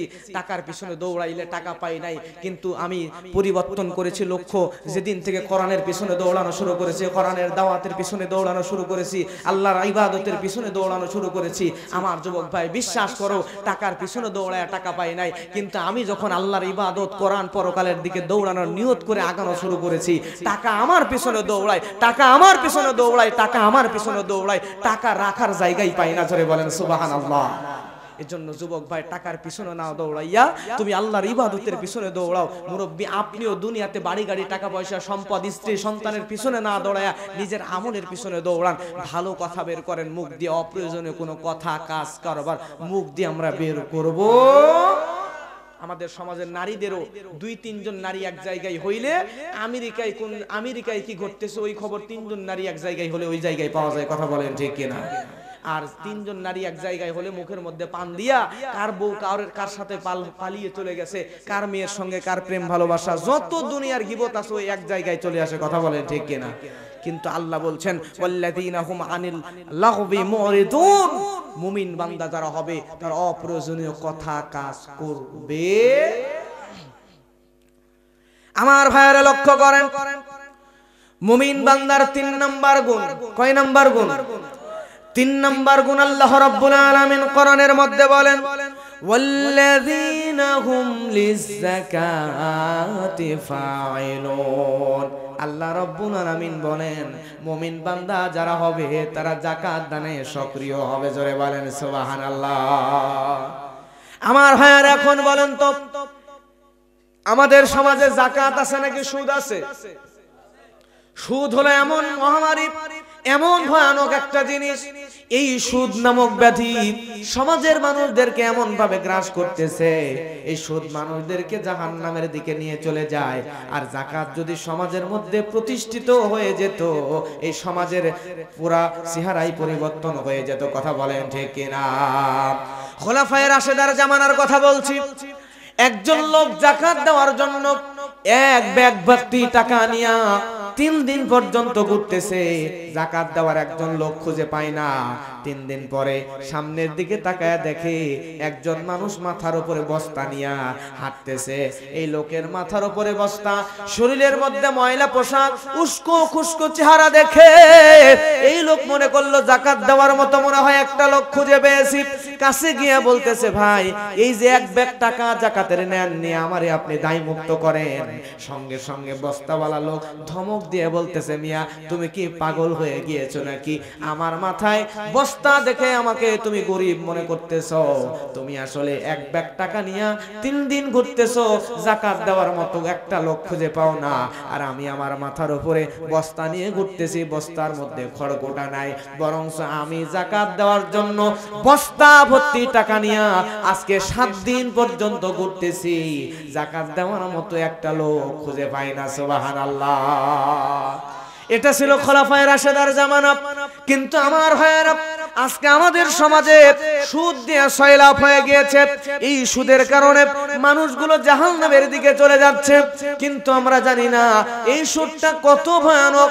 আল্লাহর হাবিব সাল্লাল্লাহু আলাইহি ওয়াসাল্লাম এই সুদের সঙ্গে জড়িত ব্যক্তিদেরকে লানত দিয়ে দিয়েছেন। জোরে বলেন নাউযুবিল্লাহ। আল্লাহর রাসূল বলেছেন, মুসলিম শরীফের হাদিস, সহিহ মুসলিমের হাদিস, আল্লাহর নবী বলেন, লাআনা রাসূলুল্লাহ সাল্লাল্লাহু আলাইহি ওয়াসাল্লাম আকিলুর রিবা ওয়া মুখিলাহু ওয়া শাহিদাইহি ওয়া কাতিবাহু। আল্লাহর নবী মুহাম্মদ সাল্লাল্লাহু আলাইহি ওয়াসাল্লাম বলেন, এই সুদের সাথে জড়িত 4 শ্রেণীর ব্যক্তি। যে ব্যক্তি সুদ খায়, যে ব্যক্তি সুদ দেয়, যে ব্যক্তি সুদের লেখক এবং যে ব্যক্তি সুদের সাক্ষী দেয়, এই 4 জন ব্যক্তিকেই আল্লাহর নবী লানত করেছেন। এখন বলেন তো আল্লাহর রাসূল যদি কাউকে লানত করে তাহলে সেই ব্যক্তি কি জান্নাতে যাবে নাকি? জান্নাতে তো যাবেই না। শুধু তাই নয়, আর একটা ভয়ানক হাদিস বুখারীর মধ্যে পেয়ে গেলাম আমার ভাইয়েরা।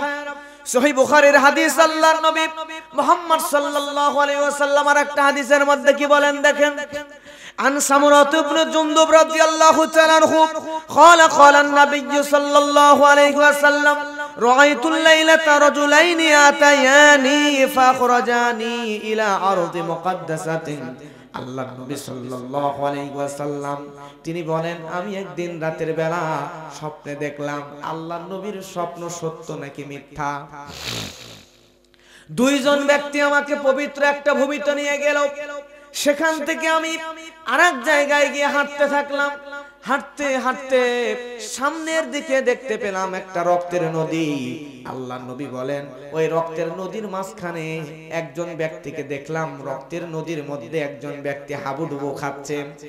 এমন সময় ওই রক্তের নদীর তীরের দিকে তাকায় দেখি আরেকজন ব্যক্তি ভয়ানক চেহারার, সামনে বিশাল বড় একটা পাথর নিয়ে দাঁড়িয়ে আছে। ওই রক্তের নদীর মধ্যেকার মানুষটা সাঁতরায়া যখন নদীর তীরে আসার চেষ্টা করে, তখন এই তীরের মানুষটা পাথর নিয়ে মাথা বরাবর ঠাস করে মেরে দিয়া মাথা চূর্ণ বিচূর্ণ করে দেয়। দেওয়ার পরে ওই লোকটা যেখান থেকে তীরে আসার চেষ্টা করেছে, আবারও ওই জায়গায় লোকটা ফিরে চলে যায়। জোরে বলেন আল্লাহু আকবার। এভাবে বারবার ফিরতে চাইলে বারবার মাথার উপরে পাথর মেরে মেরে আবার নদীর মধ্যে দিয়ে দেওয়া হচ্ছে। আল্লাহর হাবিব জিবরাইল আমিনকে জিজ্ঞাসা করে, জিবরাইল, ওই রক্তের নদীর মধ্যে যেই ব্যক্তি ব্যক্তিকে পাথর মারা হচ্ছে ওই ব্যক্তিটাকেই হযরত জিবরাইল বলে ইয়া রাসূলুল্লাহ যে ব্যক্তি রক্তের নদীর ভিতরে ওই ব্যক্তি আর কেউ নয়, ওই ব্যক্তির দুনিয়াতে ছিল সুদখোর। জোরে বলেন নাউযুবিল্লাহ। আমার ভাইয়ারা, তাহলে সুদের এত ভয়ানক শাস্তি। শুধু তাই নয়, যদি কোনো ব্যক্তি সুদ খায়, আল্লাহ রাব্বুল আলামিন সূরা বাকারার মধ্যে বলছেন, আল্লাহ রাব্বুল আলামিন বলেন ইয়া আইয়ুহাল্লাযীনা আমানুত্তাকুল্লাহা ওয়া যারু মা বাকিয়া মিনার রিবা ইন কুনতুম মুমিনিন। আল্লাহু আকবার। আল্লাহ রাব্বুল আলামিন কোরআন মাজিদের মধ্যে বলছেন, হে ঈমানদারেরা, তোমরা আল্লাহকে ভয় করো এবং সুদের যত বকেয়া আছে সমস্ত বকেয়াগুলো তোমরা maaf করে দাও। জোরে বলেন আল্লাহু আকবার। তার মানে এখন আয়াতের দ্বারা আল্লাহ সুদকে হারাম করে দিয়া যদি আপনি সুদের জন্য সুদের উপরে কাউরে টাকা দিয়ে রাখেন, এই আয়াত জানার পরে সঙ্গে সঙ্গে মূল টাকাটা শুধু নেবেন আর বাকি সুদের সব টাকাগুলো maaf করে দেবেন। অর্ডারটা দিয়েছেন কে? আল্লাহ। সব সুদের টাকা maaf করে মূল টাকাটা আপনি নিতে পারেন, আর সুদের সঙ্গে জড়ানো যাবে না। আল্লাহ রাব্বুল আলামিন এই আয়াত দেওয়ার পরে আবার আয়াত দিয়ে জানিয়ে দিলেন, কারণ আমার ভাইয়েরা, সুদ এবং ঈমান এই দুইটা একসাথে থাকতে পারে না। সুদ খেলে আপনার ঈমান ভেঙে যাবে, কারণ আল্লাহ রাব্বুল আলামিন কোরআনের আরেক জায়গায় বলেন ফা ইল্লাম তাফআলু ফাআযানু বিহারবিম মিনাল্লাহি ওয়া রাসূলিহি। আল্লাহু আকবার। আল্লাহ রাব্বুল আলামিন বলেন, আমি আল্লাহ নিষেধ করলাম, তারপরও যদি তোমরা সুদ না ছেড়ে দাও তাহলে তোমরা আমি আল্লাহ এবং আমার হাবিবের সঙ্গে যুদ্ধ করার জন্য প্রস্তুতি নিয়ে নাও। এখন আপনারা জ্ঞানী বিচক্ষণ মানুষ, আপনারা বলবেন যে আল্লাহর সাথে আর রাসূলের সঙ্গে যদি কোনো ব্যক্তি যুদ্ধ করার প্রস্তুতি নিয়ে নেয়, সে ব্যক্তি কি জান্নাতে যাবে? সুদ যদি ছেড়ে না দেন তাহলে আল্লাহ বলছেন বান্দারে সুদ ছাড়তেই হবে। যদি ছেড়ে না দাও আমার সঙ্গে এবং আমার রাসূলের সঙ্গে যুদ্ধ করার প্রস্তুতি নিয়ে নাও। জোরে বলেন আল্লাহু আকবার। কখনো এটা সম্ভব? আপনি তারপরেও যদি সুদ খান তাহলে আপনার ঈমান থাকবে না, ঈমান ভেঙে যাবে। আর ঈমান যদি ভেঙে যায় তাহলে আপনি যদি আকাশচুম্বী আমলও করেন তারপরও আপনি জান্নাতে যেতে পারবেন। আমার ভাইয়েরা, নামাজ ভেঙে গেলে নামাজ দোহরায় নেই, রোজা নষ্ট হয়ে গেলে রোজা কাজা আদায় করে নি অথবা ফিদিয়া দেয় নেই, ওযু নষ্ট হয়ে গেলে ওযু বানায় নেই। কিন্তু সুদ খাওয়ার কারণে সমাজের অহরহ মানুষের অহরহ ঈমান ভেঙে যাচ্ছে।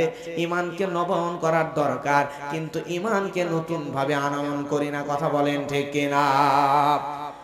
আমার ভাইয়েরা, আপনার কষ্ট লাগতে পারে, কিন্তু আপনি আমার ভাই, আপনি জ্ঞানী বিচক্ষণ মানুষ। আপনার কাছে প্রশ্ন, মনে করেন একটা গভীর পুকুরের তীরে ছোট্ট একটা বাচ্চা খেলা করতেছে, এমন সময় ওই পুকুরের তীরে আর কোনো মানুষ নাই, ওই বাচ্চা পা হড়কায় পড়ে গেলেই মারা যাবে। আপনি জ্ঞানী বিচক্ষণ মানুষ, আপনি যদি ওই পুকুরের তীর দিয়ে যান তাহলে বলেন তো ওই বাচ্চাকে তুলে আনবেন নাকি ওখানেই রেখে দিবেন?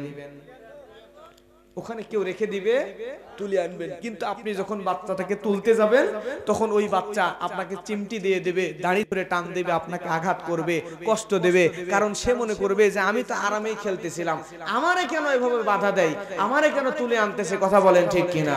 প্রিয় ভাইরা, আপনি রাগ করবেন না। আমি মনে করি আপনি যদিও আমার চাইতে বয়সে অনেক বড়, কিন্তু আমি দ্বীনের ক্ষেত্রে, দ্বীনের খাতিরে আপনাকে ছোট বাচ্চার মতোই ভালোবাসি। আমি এতটুকু বুঝেছি বিধায় আপনাকে বোঝানোর জন্য আমি বলছি, ভাই সুদটা থেকে বের হয়ে আসতে হবে। আপনি যদি এখান থেকে বের হয়ে আসতে পারেন তাহলে পরকাল আপনার জন্য সুন্দর। হয়তোবা সাময়িক একটু কষ্ট খারাপ মনে হচ্ছে আপনার, কিন্তু আসলে আপনাকে ওই বাচ্চাকে যেমন আপনি বাঁচাবেন দীর্ঘস্থায়ী সুখের জন্য, ভালো রাখার জন্য, মৃত্যু থেকে বাঁচানোর জন্য, আমিও আপনাকে সাময়িক কষ্ট দিচ্ছি, উঠায় আনার চেষ্টা করতেছি জাহান্নাম থেকে চিরস্থায়ী কষ্টের জায়গা থেকে বাঁচানোর জন্য। কথা বলেন ঠিক কিনা?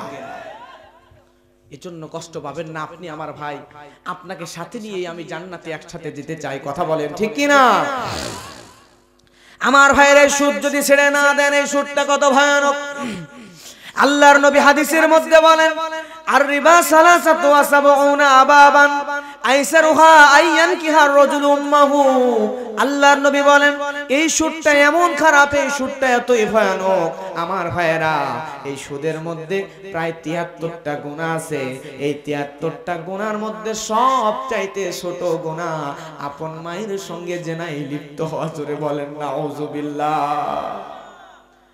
আমার ভাইয়েরা লক্ষ্য করেন, সমাজের একজন খারাপ নারী, পতিতা নারীও যে টাকার বিনিময়ে নিজের দেহ বিক্রি করে, এই নারীও কোনোদিন তার আপন সন্তানের সঙ্গে জিনায় লিপ্ত হয় না। কথা বলেন ঠিক কিনা?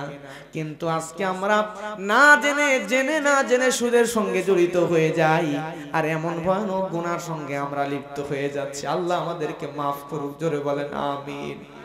আমার ভাইরা শুধু তাই নয়, আর একটা হাদিসের মধ্যে আল্লাহর নবী বলেন দিরহামু রিবানি আকুলুহু রাজুলু ওয়া হুয়া ইয়ালাম। আল্লাহর নবী আর এক জায়গায় বলেন কোন মানুষ যদি জেনে বুঝে 1 টাকা সুদ খায়, আল্লাহর নবী বলছেন আসাদ্দু মিন সিত্তাতি ওয়া সালাসিনা সিনাতান। আল্লাহর নবী বলেন কোন মানুষ যদি জেনে শুনে 1 টাকা সুদ খায়, ওই ব্যক্তি 1 টাকা সুদ খেলে 36 বার জিনার গুনাহ তার আমলনামায় লেখা দেয়। জোরে বলেন নাউযুবিল্লাহ। আপনারা জ্ঞানী বিচক্ষণ মানুষ, আপনারা শিক্ষিত মানুষ, আপনারা বলবেন 1 টাকার সুদ খেলে যদি 36 বার জিনার গুনাহ হয়, তাহলে কোনো ব্যক্তি যদি 1000 টাকার সুদ খায় কত হাজার বার জিনার গুনাহ হবে? 36,000 বার জিনার গুনাহ হবে। আমার ভাইয়েরা লক্ষ্য করেন, কিন্তু আমাদের সমাজের একজন খারাপ নারী যে টাকার বিনিময়ে নিজের দেহকে বিক্রি করে, এই মেয়ে যৌবনের শুরু থেকে মৃত্যু পর্যন্ত সারা জীবন যদি জিনা করে, ব্যভিচার করে, তারপরও 36,000 বার একজন খারাপ নারী, পতিতা নারীও সারা জীবনে জিনা করতে পারে না। কথা বলেন ঠিক কিনা? কিন্তু আমি আপনি জেনে বুঝে 1000 টাকার জেনা খেয়ে, 1000 টাকার সুদ খেয়ে একটা পতিতা নারী সারা জীবনে জেনা করে জেনা গুনাহ কামাই করছে, আমরা 1000 টাকা সুদের সাথে জড়িত হয়ে তার চাইতে বেশি জেনার গুনাহ আমলনামার মধ্যে ঢুকাচ্ছি। কথা বলেন ঠিক কিনা? কিন্তু আমাদের সমাজে খারাপ মহিলা মারা গেলে তার জানাজায় মানুষ যায় না। ওই মহিলা খারাপ ছিল, সারা জীবন গুনাহ করছে, ওর জানাজায় যাওয়া যাবে না। কিন্তু সমাজের টাটকা সুদখোর, সবচাইতে খারাপ মানুষ যে সুদের টাকায় কোটিপতি হয়ে গেছে, সেই মানুষ মারা গেলে তার জানাজায় আবার লোকের অভাব হয় না। কথা বলেন ঠিক কিনা? প্রিয় ভাইরা, আমাদেরকে পরিবর্তন হতে হবে। এই জাহান্নাম থেকে, জাহান্নামের বিষয় থেকে আমাদেরকে ফিরে আসার দরকার। জোরে বলেন আছে না নাই? তাহলে বলবেন হুজুর এই সুদ থেকে বাঁচবো কেমনে? সুদ থেকে বাঁচার সুন্দর একটা সিস্টেমও আল্লাহ কোরআনের মধ্যে দিয়েছেন। জোরে বলেন সুবহানাল্লাহ। আমার ভাইয়েরা লক্ষ্য করেন, কষ্ট হয় আপনাদের? সবাই একটু হাত তোলেন তো, শেষ করে দিব। কয় মিনিট থাকবেন আর? 10-20 মিনিট থাকবেন না? আচ্ছা হাত তোলেন সবাই, একটু তাকবীর দেবেন। লিল্লাহি তাকবীর, নারায়ে তাকবীর। হাত নামান। আলহামদুলিল্লাহ। প্রিয় ভাইয়েরা, একটা মনের কথা বলি, বাংলাদেশে দেখবেন বক্তারা ওয়াজ করে, বক্তাদের ওয়াজ শুনে শ্রোতারা বক্তার ভক্ত হয়। কথা বলেন ঠিক কিনা? কিন্তু মেহেরপুরের গাংনীর আপনাদের এলাকার মানুষদের দেখে আমি বক্তা, আপনারা শ্রোতাদের ভক্ত হয়ে গেছে। জোরে বলেন না আলহামদুলিল্লাহ। কারণ শুধুমাত্র কিসসা কাহিনী বানানো গল্প ছাড়া, শুধুমাত্র কোরআন এবং হাদিসের কথা শুনেও যে মানুষ ঘন্টার পর ঘন্টা বসে থাকতে পারে, আপনাদেরকে না দেখলে আমি বুঝতাম না। আমি নিজে আপনাদেরই ভক্ত হয়ে গেছে। জোরে বলেন সুবহানাল্লাহ। আমার ভাইয়েরা লক্ষ্য করেন, তাহলে মানুষদেরকে সমাজ থেকে সুদ থেকে যদি ফেরাতে চান, তাহলে আল্লাহ রাব্বুল আলামিন সুন্দর একটা সিস্টেম কোরআনের মধ্যে দিয়ে দিয়েছেন। যদি মানুষরা সুদ থেকে বাঁচতে চায়, তাহলে মানুষদেরকে কর্জে হাসানার সিস্টেম এই সমাজ। আল্লাহ সমাজে মসজিদগুলোতে সুদের বিরুদ্ধে ওয়াজ হয়, কিন্তু সুদ থেকে বাঁচার কোনো সিস্টেম নিয়ে হুজুররা খুব একটা আলোচনা করে না। কথা বলেন ঠিক কিনা? কিন্তু আজকে আমরা সুদ থেকে ফেরানো, সুদ থেকে বাঁচার একটা সিস্টেম নিয়ে আলোচনা করব। এই সিস্টেমের নাম হলো কর্জে হাসানা। এখন এই কর্জে হাসানা, এটা কি সিঙ্গাড়া নাকি সামোচা নাকি মোগলা, এটা জানার দরকার আছে না নাই? আমার ভাইয়ারে, কর্জে হাসানা হলো উত্তম ঋণ। মানুষকে ধার দেওয়া, বিনা সুদে মানুষকে ধার দেবেন, এই সিস্টেম আল্লাহ কোরআনের মধ্যে বর্ণনা করেছেন। আল্লাহ রাব্বুল আলামিন সূরা হাদীদের মধ্যে বলেন, মান যাল্লাযী ইউকরিদুল্লাহা করদান হাসানান ফায়ুদাইফাহু লাহু ওয়া লাহু আজরুন কারীম। আল্লাহু আকবার। আল্লাহ রাব্বুল আলামিন সূরা হাদীদের মধ্যে বলছেন, কে সেই ব্যক্তি যে আমি আল্লাহকে উত্তম ধার দেবে, যে ব্যক্তি আমি আল্লাহকে ধার দেবে, ওই ব্যক্তির জন্য আমি আল্লাহ রাব্বুল আলামিন ওই ধারটাকে বহুগুণে বৃদ্ধি করে দেব, বৃদ্ধি করে দিয়ে তার জন্য উত্তম সম্মানিত পুরস্কার, তার জন্য সম্মানজনক পুরস্কারের ব্যবস্থা করে দিব। সুবহানাল্লাহ। আয়াতটা আল্লাহর হাবিব যখন সাহাবীদের সামনে তেলাওয়াত করলেন, সাহাবীরা আল্লাহর রাসূলকে জিজ্ঞাসা করলেন, ইয়া রাসূলুল্লাহ আইয়ুরিদুল্লাহু মিন্না করদান হাসানা, ইয়া রাসূলুল্লাহ আপনি একটু বলেন তো আল্লাহ আমাদের কাছে কেমনে করজে হাসানা চান? আল্লাহ কি আমাদের কাছে টাকা পয়সা ধার নিতে পারবে নাকি? কেমনে চান, কেমনে চান? আল্লাহ নবী বললেন, ও আমার সাহাবীরা, তোমরা যদি কোনো অভাবী মানুষকে, সমস্যাগ্রস্ত মানুষকে যদি টাকা ধার দাও, করজে হাসানা ধার দাও, ওই লোকটা যখন টাকা নেওয়ার জন্য, ধার নেওয়ার জন্য হাত বাড়ায় দিবে, তখন ওই লোকটার আগে আগে আমার আল্লাহ তার ডান হাতটা তোমার ধার নেওয়ার জন্য বাড়ায় দিবেন। সুবহানাল্লাহ। আপনি যদি কোনো মানুষকে শুধুমাত্র 10 টাকা ধার দেন, যতদিন পর্যন্ত ওই মানুষকে সময় দেবেন, ততদিন পর্যন্ত ওই ধারের সওয়াব আল্লাহ রাব্বুল আলামিন দ্বিগুণ দ্বিগুণ দ্বিগুণ বাড়াতেই থাকবেন। সুবহানাল্লাহ। আপনি যদি সাধারণভাবে 10 টাকা কোনো জায়গায় মানুষকে দান করেন, ওই 10 টাকা দান করলে যে সওয়াব হবে, আমার ভাইয়েরা, আপনি যদি 10 টাকা কাউকে অসুস্থ বিপদগ্রস্ত মানুষকে ধার দেন, ওই ধার দেওয়ার কারণে আল্লাহ রাব্বুল আলামিন ওই দান করার চাইতেও দ্বিগুণ সওয়াব আপনার আমলনামায় দিয়ে দিবেন। সুবহানাল্লাহ। ধার দেবেন, দান করলে যে সওয়াব, ধার দিলে তার 10 গুণ সওয়াব আল্লাহ আপনার আমলনামায় দিবে। জোরে বলেন না সুবহানাল্লাহ। এখন আমি ওয়াজ করে নামার পরে আপনারা যদি বলেন, হুজুর আপনি তো করজে হাসানা ধার দেওয়ার ওয়াজ ভালোই করলেন, আমারে 10,000 টাকা ধার দেন। আমাকে যদি বলেন, বিশ্বাস করেন ভাই, আমি হুজুরও আপনাকে ধার দেওয়ার সাহস পাবো। কারণ হচ্ছে আমাদের সমাজের সিস্টেমটা এমন হয়ে গেছে, আপনার কাছে একজন মানুষ বিপদে পড়ে ধার চাইছে, 10,000 টাকা আপনি তারে ধার দিবেন, সে যখন ধার নেবে আপনার হাতে ধরে পা ধরে অনুনয় বিনয় কইরা একদম শেষ, তারপরে আপনি মায়ায় পড়ে টাকা দিবেন। এখন সে বিপদ থেকে উদ্ধার হয়ে গেছে, আপনার টাকার দরকার, তার কাছে যে তার পা ধরতেছেন, আপনি আর আপনার টাকাই পাচ্ছেন না। এই আচরণের কারণে আজকে আমাদের সমাজ থেকে এই করজে হাসানার সিস্টেমটা আস্তে আস্তে উঠে যাচ্ছে। আর এই মানুষদের ছেঁচড়ামির কারণে সুদটা ভয়ানক প্রকোপ মহামারী আকার ধারণ করে সমাজের মধ্যে বিস্তার লাভ করছে। কথা বলেন ঠিক কিনা? প্রিয় ভাইরা, সুদকে ছড়ায়া দিতে হবে, সুদকে ছড়ায়া দিয়া এই করজে হাসানাকে সমাজের মধ্যে চালু করে দিতে হবে। এজন্য আপনি যদি কারো কাছে টাকা ধার নেন, আপনি একটা টাইম দিয়ে দিবেন, এবং যার কাছে টাকা ধার নিয়েছেন ওই সময় যত কষ্টই হোক কথাটা ঠিক রাখার চেষ্টা করবেন ইনশাআল্লাহ। আপনার মধ্যে যদি এই গুণ থাকে আমার ভাইরা, আপনি যদি সমাজের মধ্যে যাকাত চালু করে দেন, সমাজ উঠে যাবে, সমাজের থেকে সুদ উঠে যাবে, আর সুদ যখন উঠে যাবে, যাকাত যখন চালু হয়ে যাবে, সমাজের মধ্যে আর একটাও গরিব মানুষ খুঁজে পাওয়া যাবে না যাকাত দেওয়ার মতো। জোরে বলেন সুবহানাল্লাহ। আমার ভাইয়ার এরপরে আসেন 4 নাম্বার গুণ। কয় নাম্বার গুণ? 4 নাম্বার গুণ আল্লাহ রাব্বুল আলামিন কোরআন মাজিদের মধ্যে বলেন, ওয়াল্লাযীনা হুম লিফুরুজিহিম হাফিজুন। আল্লাহ রাব্বুল আলামিন বলছেন, মুমিন বান্দা যারা, তাদের 4 নাম্বার গুণ হলো ওই মুমিন বান্দারা নিজেদের লজ্জাস্থানকে হেফাজত করবে। সুবহানাল্লাহ। কষ্ট হয় আপনাদের? কয়টা গুণের কথা বলছিলাম? 7টা গুণ। 4 নাম্বার গুণ হচ্ছে, আপনি যদি মুমিন বান্দা হন, আপনার লজ্জাস্থানকে হেফাজত করা লাগবে। আপনি যদি আপনার লজ্জাস্থানকে হেফাজত করতে পারেন, তাহলে বিশ্বাস করেন এই পর্দার কারণে আল্লাহ সুবহানাহু ওয়া তাআলা লজ্জাস্থানের হেফাজতের কারণে আপনাকে জান্নাতি বান্দা বানায়া দিবেন। জোরে বলেন না সুবহানাল্লাহ। কিন্তু আমাদের সমাজে পর্দা পরিপূর্ণ আছে নাকি? পর্দা নাই, নিজেও পর্দা নাই। কিছু কিছু যুবক আছে পালসার অ্যাপাচি ডিসকভার মোটরসাইকেল নিয়া বউরে পাতলা শাড়ি পরাইয়া তারপরে মোটরসাইকেলের পিছনে নিচে নেওয়ার পরে ঘুরতেছে, নিজেরও ঈমান নাই, আশেপাশের 10 জন মুরব্বী যুবক সবার ঈমান নষ্ট করতেছে, মোটরসাইকেলে বউ নিয়ে ঘোরায়। কথা বলেন ঠিক কিনা?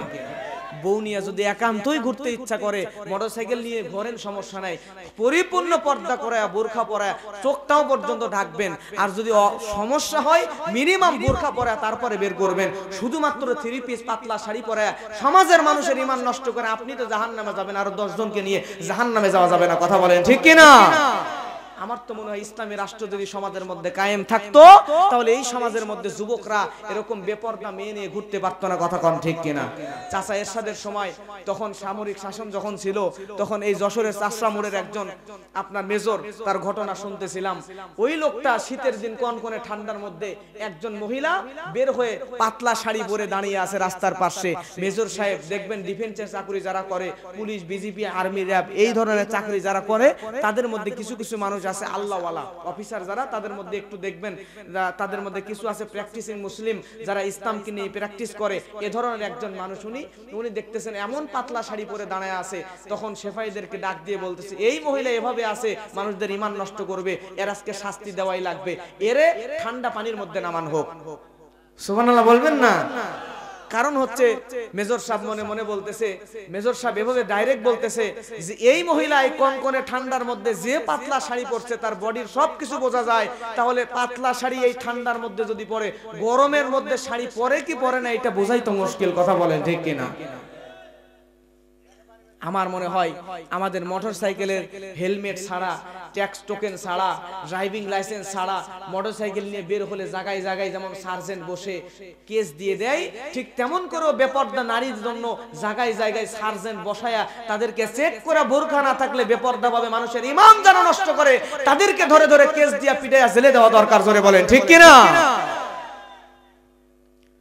আমার ভাইয়েরা লক্ষ্য করেন, তাহলে মুমিন বান্দা হলে আমাদেরকে আল্লাহ রাব্বুল আলামিন বলেন মুমিন বান্দা যারা হবে তাদের লজ্জাস্থানকে হেফাজত করবে। এই মুমিন বান্দা আমি আপনি যদি হতে চাই তাহলে আমাদের দৃষ্টিকেও হেফাজত করার দরকার। জোরে বলেন আছে না নাই? শুধুমাত্র মেয়েরাই পর্দা করবে তা নয়, আপনি যদি মুমিন বান্দা হন, আল্লাহ রাব্বুল আলামিন কোরআনের মধ্যে বলেন কুল্লিল মুমিনিনা ইয়াগুদ্দু মিন আবসারিহিম ওয়া ইয়াহফাযু ফুরুজাহুম যালিকা আসকা লাহুম ইন্নাল্লাহা খাবীরুম বিমা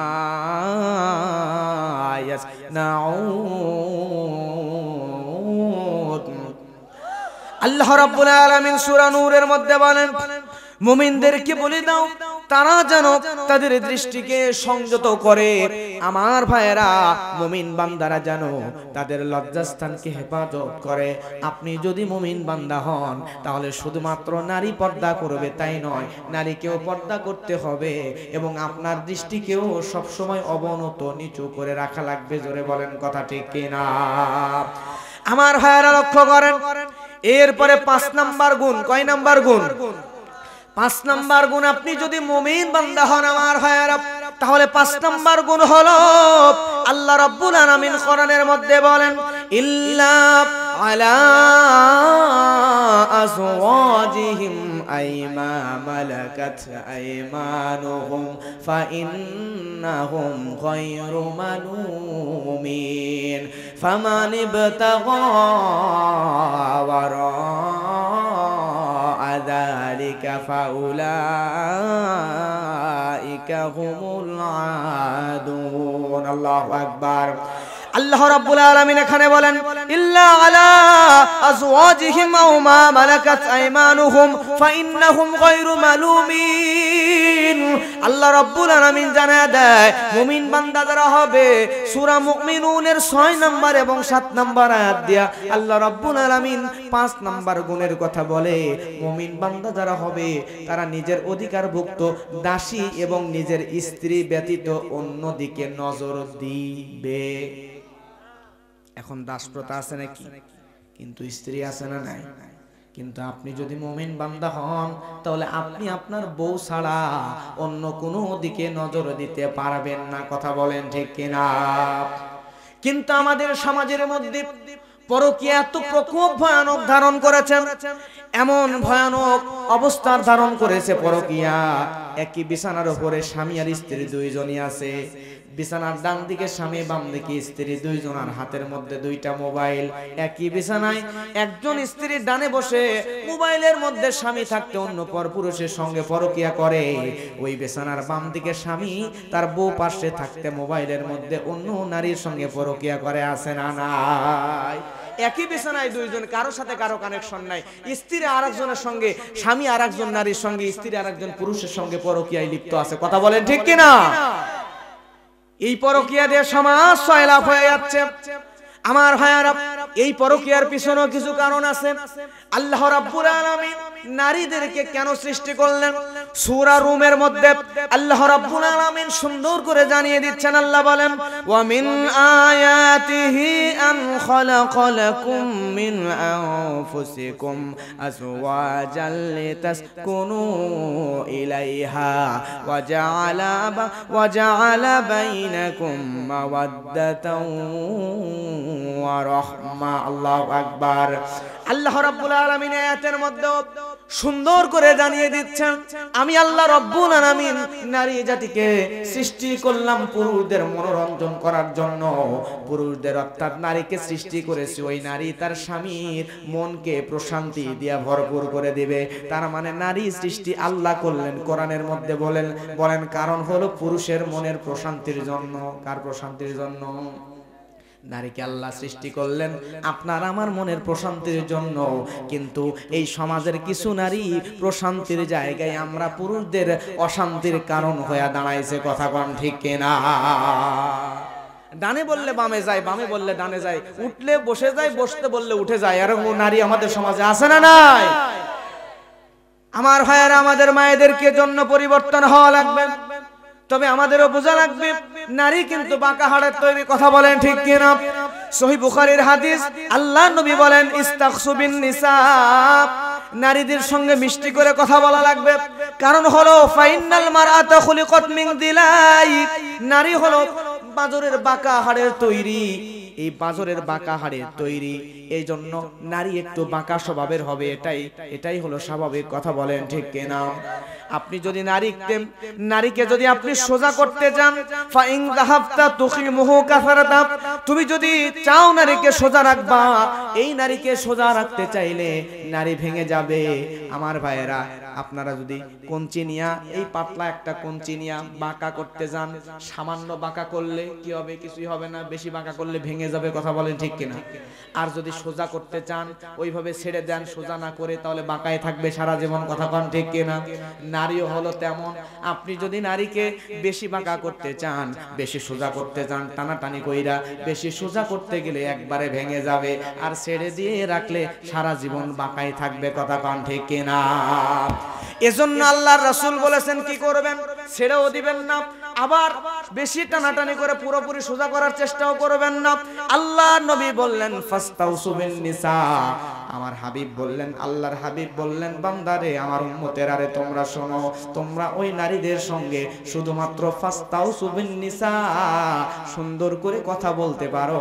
মিষ্টি করে কথা বললে যতই কঠোর নারী হোক, তার হৃদয়টা আমার আল্লাহ নরম করে দিবেন। সুবহানাল্লাহ। রাত 2টার সময় আপনি আপনার বন্ধুরে নিয়ে আসতেন, মেয়েদের স্বভাব দেখবেন যে ওর বাপের বাড়ির আত্মীয় স্বজন যদি আসে, তাহলে দুনিয়ার মাছ, মাংস, ইলিশ মাছ, গরুর গোশত, খাসির গোশত, মুরগির গোশত যা আছে সব রান্না করবে, কোনো অসুস্থতা নাই। আর আপনার বাপের বাড়ির, আপনার বাড়ির পরিবারের কেউ আসলে দেখবেন যে অসুস্থ হয়ে বসে থাকে। এই যে মুরব্বীর নাকি জ্বরই চলে আসছে না, চিন্তা করা যায়। তাহলে সবারই এরকম? আমি তো মনে করছি শুধু আমাদেরটা সবার। আচ্ছা, এখন আসেন হাদিস থেকে জেনে নেন বিপদ থেকে বাঁচবেন কেমনে। নবী বললেন, ফাস্তাউসু বিন নিসা, রাত 2টার সময় আপনার বন্ধু বান্ধব আসছে আপনার বাড়িতে, আসার পরে আপনাকে, এখন তো তাদের জন্য কিছু রান্না করা লাগবে। বউরে যা যদি বলেন, এই তাড়াতাড়ি ওঠ, বন্ধু বান্ধব আসছে, রান্না করে দে, তখন বউ কি বলবে জানেন? ওই যে ওইদিকে রান্নাঘর যায়, তুমি সুন্দর করে রান্না করো, তোমার বন্ধু তুমি রান্না করে খাও, আর যদি না পারো হোটেল আছে কিনে খাওয়াও। কথা বলেন ঠিক কিনা? এই কথাই বলবে। এখন যদি আপনি আপনার বউয়ের কাছে যান, যা যদি বলেন প্রাণের বিবি তুমি আসলে অনেক ভালো একটা মেয়ে, তোমার প্রশংসা, তোমার রান্নার প্রশংসা সবাই করে, তোমার মতো একটা মেয়েকে জীবন সঙ্গী হিসেবে পাইছি, এজন্য আমার জীবন ধন্য। এরকম করে সুন্দর করে 2-4টা প্রশংসা করবে, মিষ্টি করে কথা বলবেন, তখন সে নিজেই বলবে যে তোমার না বন্ধু বান্ধব আসছে মনে হয়, আত্মীয় স্বজন কে জানি আসছে, আমি রান্না করে দিচ্ছি, তাড়াতাড়ি বসতে বলো না, রান্না করে দিচ্ছি নিয়ে যাও। সুবহানাল্লাহ বলবেন না? নারীদেরকে সোজা করার কৌশল, কোয়ালিটি আল্লাহর হাবিব শিখিয়ে দিয়েছেন। ফাস্তাউসু বিন নিসা, মিষ্টি করে কথা বলো, যতই কঠিন নারী হোক তার হৃদয়টা আল্লাহ নরম করে দিবেন। বাঁকা সোজা করতে যাবেন না, আবার ছেড়ে দিয়েও রাখবেন না, হালকা সোজা করে ওইভাবে রেখে দিবেন, তাইলে দেখবেন সারা জীবন শান্তিতে, না হলে অশান্তিতে আপনার দুনিয়া আখিরাত সব বরবাদ। কথা বলেন ঠিক কিনা? আমার ভাইয়ারা লক্ষ্য করেন, এরপরে 6 নম্বর গুণ, জোরে বলেন কয় নম্বর গুণ? 6 নম্বর গুণ হলো আল্লাহ রাব্বুল আলামিন বলেন ওয়াল্লাযীনা হুম লিআমানাতিহিম ওয়া আহাদিহিম রাউন। আল্লাহু আকবার। আল্লাহ রাব্বুল আলামিন কোরআন মাজিদের মধ্যে বলেন, ও দুনিয়ার মানুষেরা তোমরা শুনে নাও, তোমরা যদি মুমিন বান্দা হতে চাও, জান্নাতি বান্দার কোয়ালিটি অর্জন করতে চাও, তাহলে তোমরা 6 নম্বরে যে গুণ অর্জন করবা, তাহলে তোমাদের মধ্যে আমানত এবং ওয়াদা রক্ষা করার মানসিকতা থাকতে হবে। সুবহানাল্লাহ। অর্ডারটা কার? তাহলে জান্নাতি মানুষের 6 নম্বর গুণ ওয়াদা এবং আমানত রক্ষা করার দরকার। যুবক ভাইয়েরা, মুরব্বীরা বলেন আছে না নাই? কষ্ট হয় আপনাদের? আর একবার হাত তোলেন, সবাই তোলেন তো, সবাই তুলবেন, জোরে তাকবীর দেবেন, লিল্লাহি তাকবীর। এত ধীরে না, ওয়া রাব্বাকা ফাকাব্বির, তাকবীর হবে রবের নামে। এই আপনার মেহেরপুরের মাটি থেকে তাকবীর দিয়ে দেবেন, এখান থেকে চলে যাবে ঢাকা, সেখান থেকে জেসনিয়া, বসনিয়া, আরগেবাজাইন, तमाम পৃথিবী প্রকম্পিত করে, আমেরিকা, আফ্রিকা, ইউক্রেন, রাশিয়া, तमाम দুনিয়া প্রকম্পিত করে দেন, আল্লাহর আরশে আজিম পর্যন্ত চলে যায়। লিল্লাহি তাকবীর। হাত নামান। আলহামদুলিল্লাহ। আপনাদের কষ্ট হয় না তো? কয় মিনিট? শেষ করে দেব না? জি, আপনাদের কষ্ট হয় না তো? মাঝে মধ্যে একটু তাকবীর দেওয়ায় নিচ্ছি, কষ্ট হতে পারে, কিন্তু প্রিয় মুরব্বীরা, কলিজার টুকরা যুবক ভাই, আমরা যখন বিশ্ববিদ্যালয়ে ক্লাস করি, আমাদের বিশ্ববিদ্যালয়ের টিচাররা, প্রফেসররা আইসা একটা সাবজেক্টের উপর 45 মিনিট লেকচার দেন, ক্লাস নিয়ে তারপর বের হয়ে চলে যান। নতুন আরেকজন টিচার আইসা আবার আরেকটা নতুন বিষয়ের উপর ক্লাস নেন। এটা নিয়ে মডার্ন সায়েন্স গবেষণা করছে যে 45 মিনিট কেন? কারণ হচ্ছে একজন মানুষের একটা বিষয়ের প্রতি সর্বোচ্চ 45 মিনিট পর্যন্ত আগ্রহ, আকর্ষণ থাকে। 45 মিনিটের পর আকর্ষণ, আগ্রহ অন্যদিকে ডাইভার্ট হয়ে চলে যাইতে পারে। এজন্য আমি আপনাকে মাঝে মধ্যে তাকবীর দেওয়াচ্ছি, যাতে করে এই শীতের দিন আরামের ঘুম হারাম কইরা, কম্বল, আরামের কম্বল, স্ত্রী, বাড়িতে সন্তান সবকিছু রেখে কষ্ট করে শীতের মধ্যে বসে আছেন, মন তো ওই বাড়ির বিছানার কম্বলের দিকে যাইতেই পারে। কথা বলেন ঠিক কিনা? এজন্য আপনার দৃষ্টি আকর্ষণ করানোর জন্যই মাঝে মধ্যে তাকবীর দেওয়াচ্ছি। কষ্ট হয় না তো প্রিয় কলিজার টুকরা যুবক এবং মুরব্বীরা? আচ্ছা, আলহামদুলিল্লাহ। হাত নামান। আমার ভাইয়েরা, তাহলে ওয়াদা এবং আমানত রক্ষা করার দরকার, জোরে বলেন আছে না নাই? ওয়াদা এবং আমানত রক্ষা করা লাগবে। কিন্তু আমাদের সমাজে এমন কিছু মানুষ আছে, দেখবেন ঢাকা থেকে রওনা দিয়েছে, মেহেরপুর গাং নিয়ে আসবে, সে এখনো ঢাকা পার হয় নাই, কিন্তু ফোন দিয়েছেন কোথায় আছেন, তখন সে বলতেছে মাত্র কুষ্টিয়া পার হইলাম। এরকম আছে না নাই? এদিকেও আছে। কিন্তু এ ধরনের কাজ করা যাবে? ওয়াদা এবং আমানত রক্ষা করা লাগবে আমার ভাইয়েরা।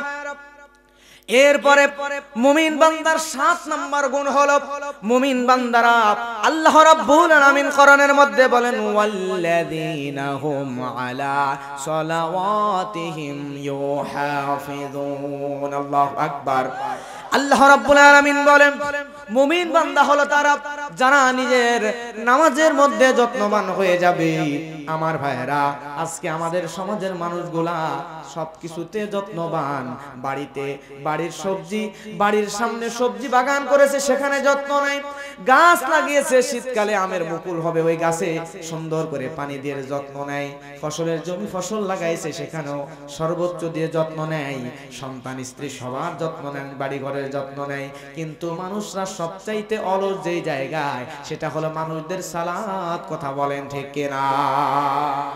সব ঠিকঠাক, কিন্তু সালাতের ব্যাপারে, নামাজের ব্যাপারে আসলেই দুনিয়ার সব অলসতা ওই নামাজের মধ্যে ঢুকায় দেয়। কথা বলেন ঠিক কিনা? আমার ভাইয়ারা, কিন্তু এ কাজ করা যাবে। আমাদের সমাজের যুবকরা আবার এই অ্যান্ড্রয়েড মোবাইলের মধ্যে, অ্যান্ড্রয়েড মোবাইল নিয়ে মোবাইলের ভিতরে গান বাজনা দিয়া আমার সমাজের যুবকগুলা চরিত্র এমন অবক্ষয়ের দিকে চলে যাচ্ছে যা বলাই মুশকিল হয়ে গেছে। কথা বলেন ঠিক কিনা?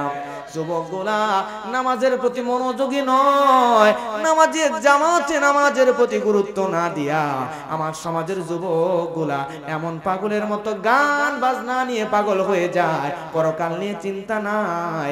দুনিয়াতে শুধু টাকা পয়সা, নারী বাড়ি গাড়ি নিয়ে পাগল, আর গান বাজনা শুনতে শুনতে কানটাকে নষ্ট করে ফেলেছে। এখন ভালো কথাগুলো হৃদয়ের মধ্যে ঢুকানোই কষ্টকর হয়ে গেছে। কথা বলেন ঠিক কিনা? কিন্তু আমার ভাইয়েরা শুনে না, আল্লাহ রাব্বুল আলামিন এই যৌবনের গান যারা শোনেন তারা শুনে না, আল্লাহ রাব্বুল আলামিন কোরআনের আয়াত দিয়ে গান হারাম করে দিয়েছেন। আল্লাহ রাব্বুল আলামিন কোরআন মাজিদের মধ্যে বলে দিচ্ছেন, আল্লাহ রাব্বুল আলামিন বলেন, ওয়া মিনান নাসি মান ইয়াশতারি লাহুল হাদিস লিয়ুদিল্লা আন সাবিলিল্লাহি বিগাইরি ইলম ওয়া ইয়াত্তাখিযহা হুজওয়া উলাইকা লাহুম আযাবুম মুহিন। আল্লাহু আকবার।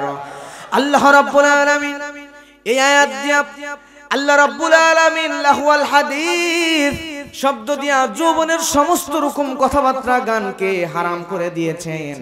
কিন্তু বলেন তো, আমাদের সমাজের মধ্যে ওই গানের প্রচলন আছে না নাই? বুকটা ফাইটা যায় আছে না নাই? 7 নাম্বার গুণ। কয় নাম্বার গুণ? নামাজের মধ্যে বিনয়ী হওয়া লাগবে। আল্লাহর হাবিব সাল্লাল্লাহু আলাইহি ওয়াসাল্লাম, যার আগে এবং পরে কোনো গুনাহ ছিল না। কথা বলেন ঠিক কিনা? আগে পরে কোনো গুনাহ ছিল না।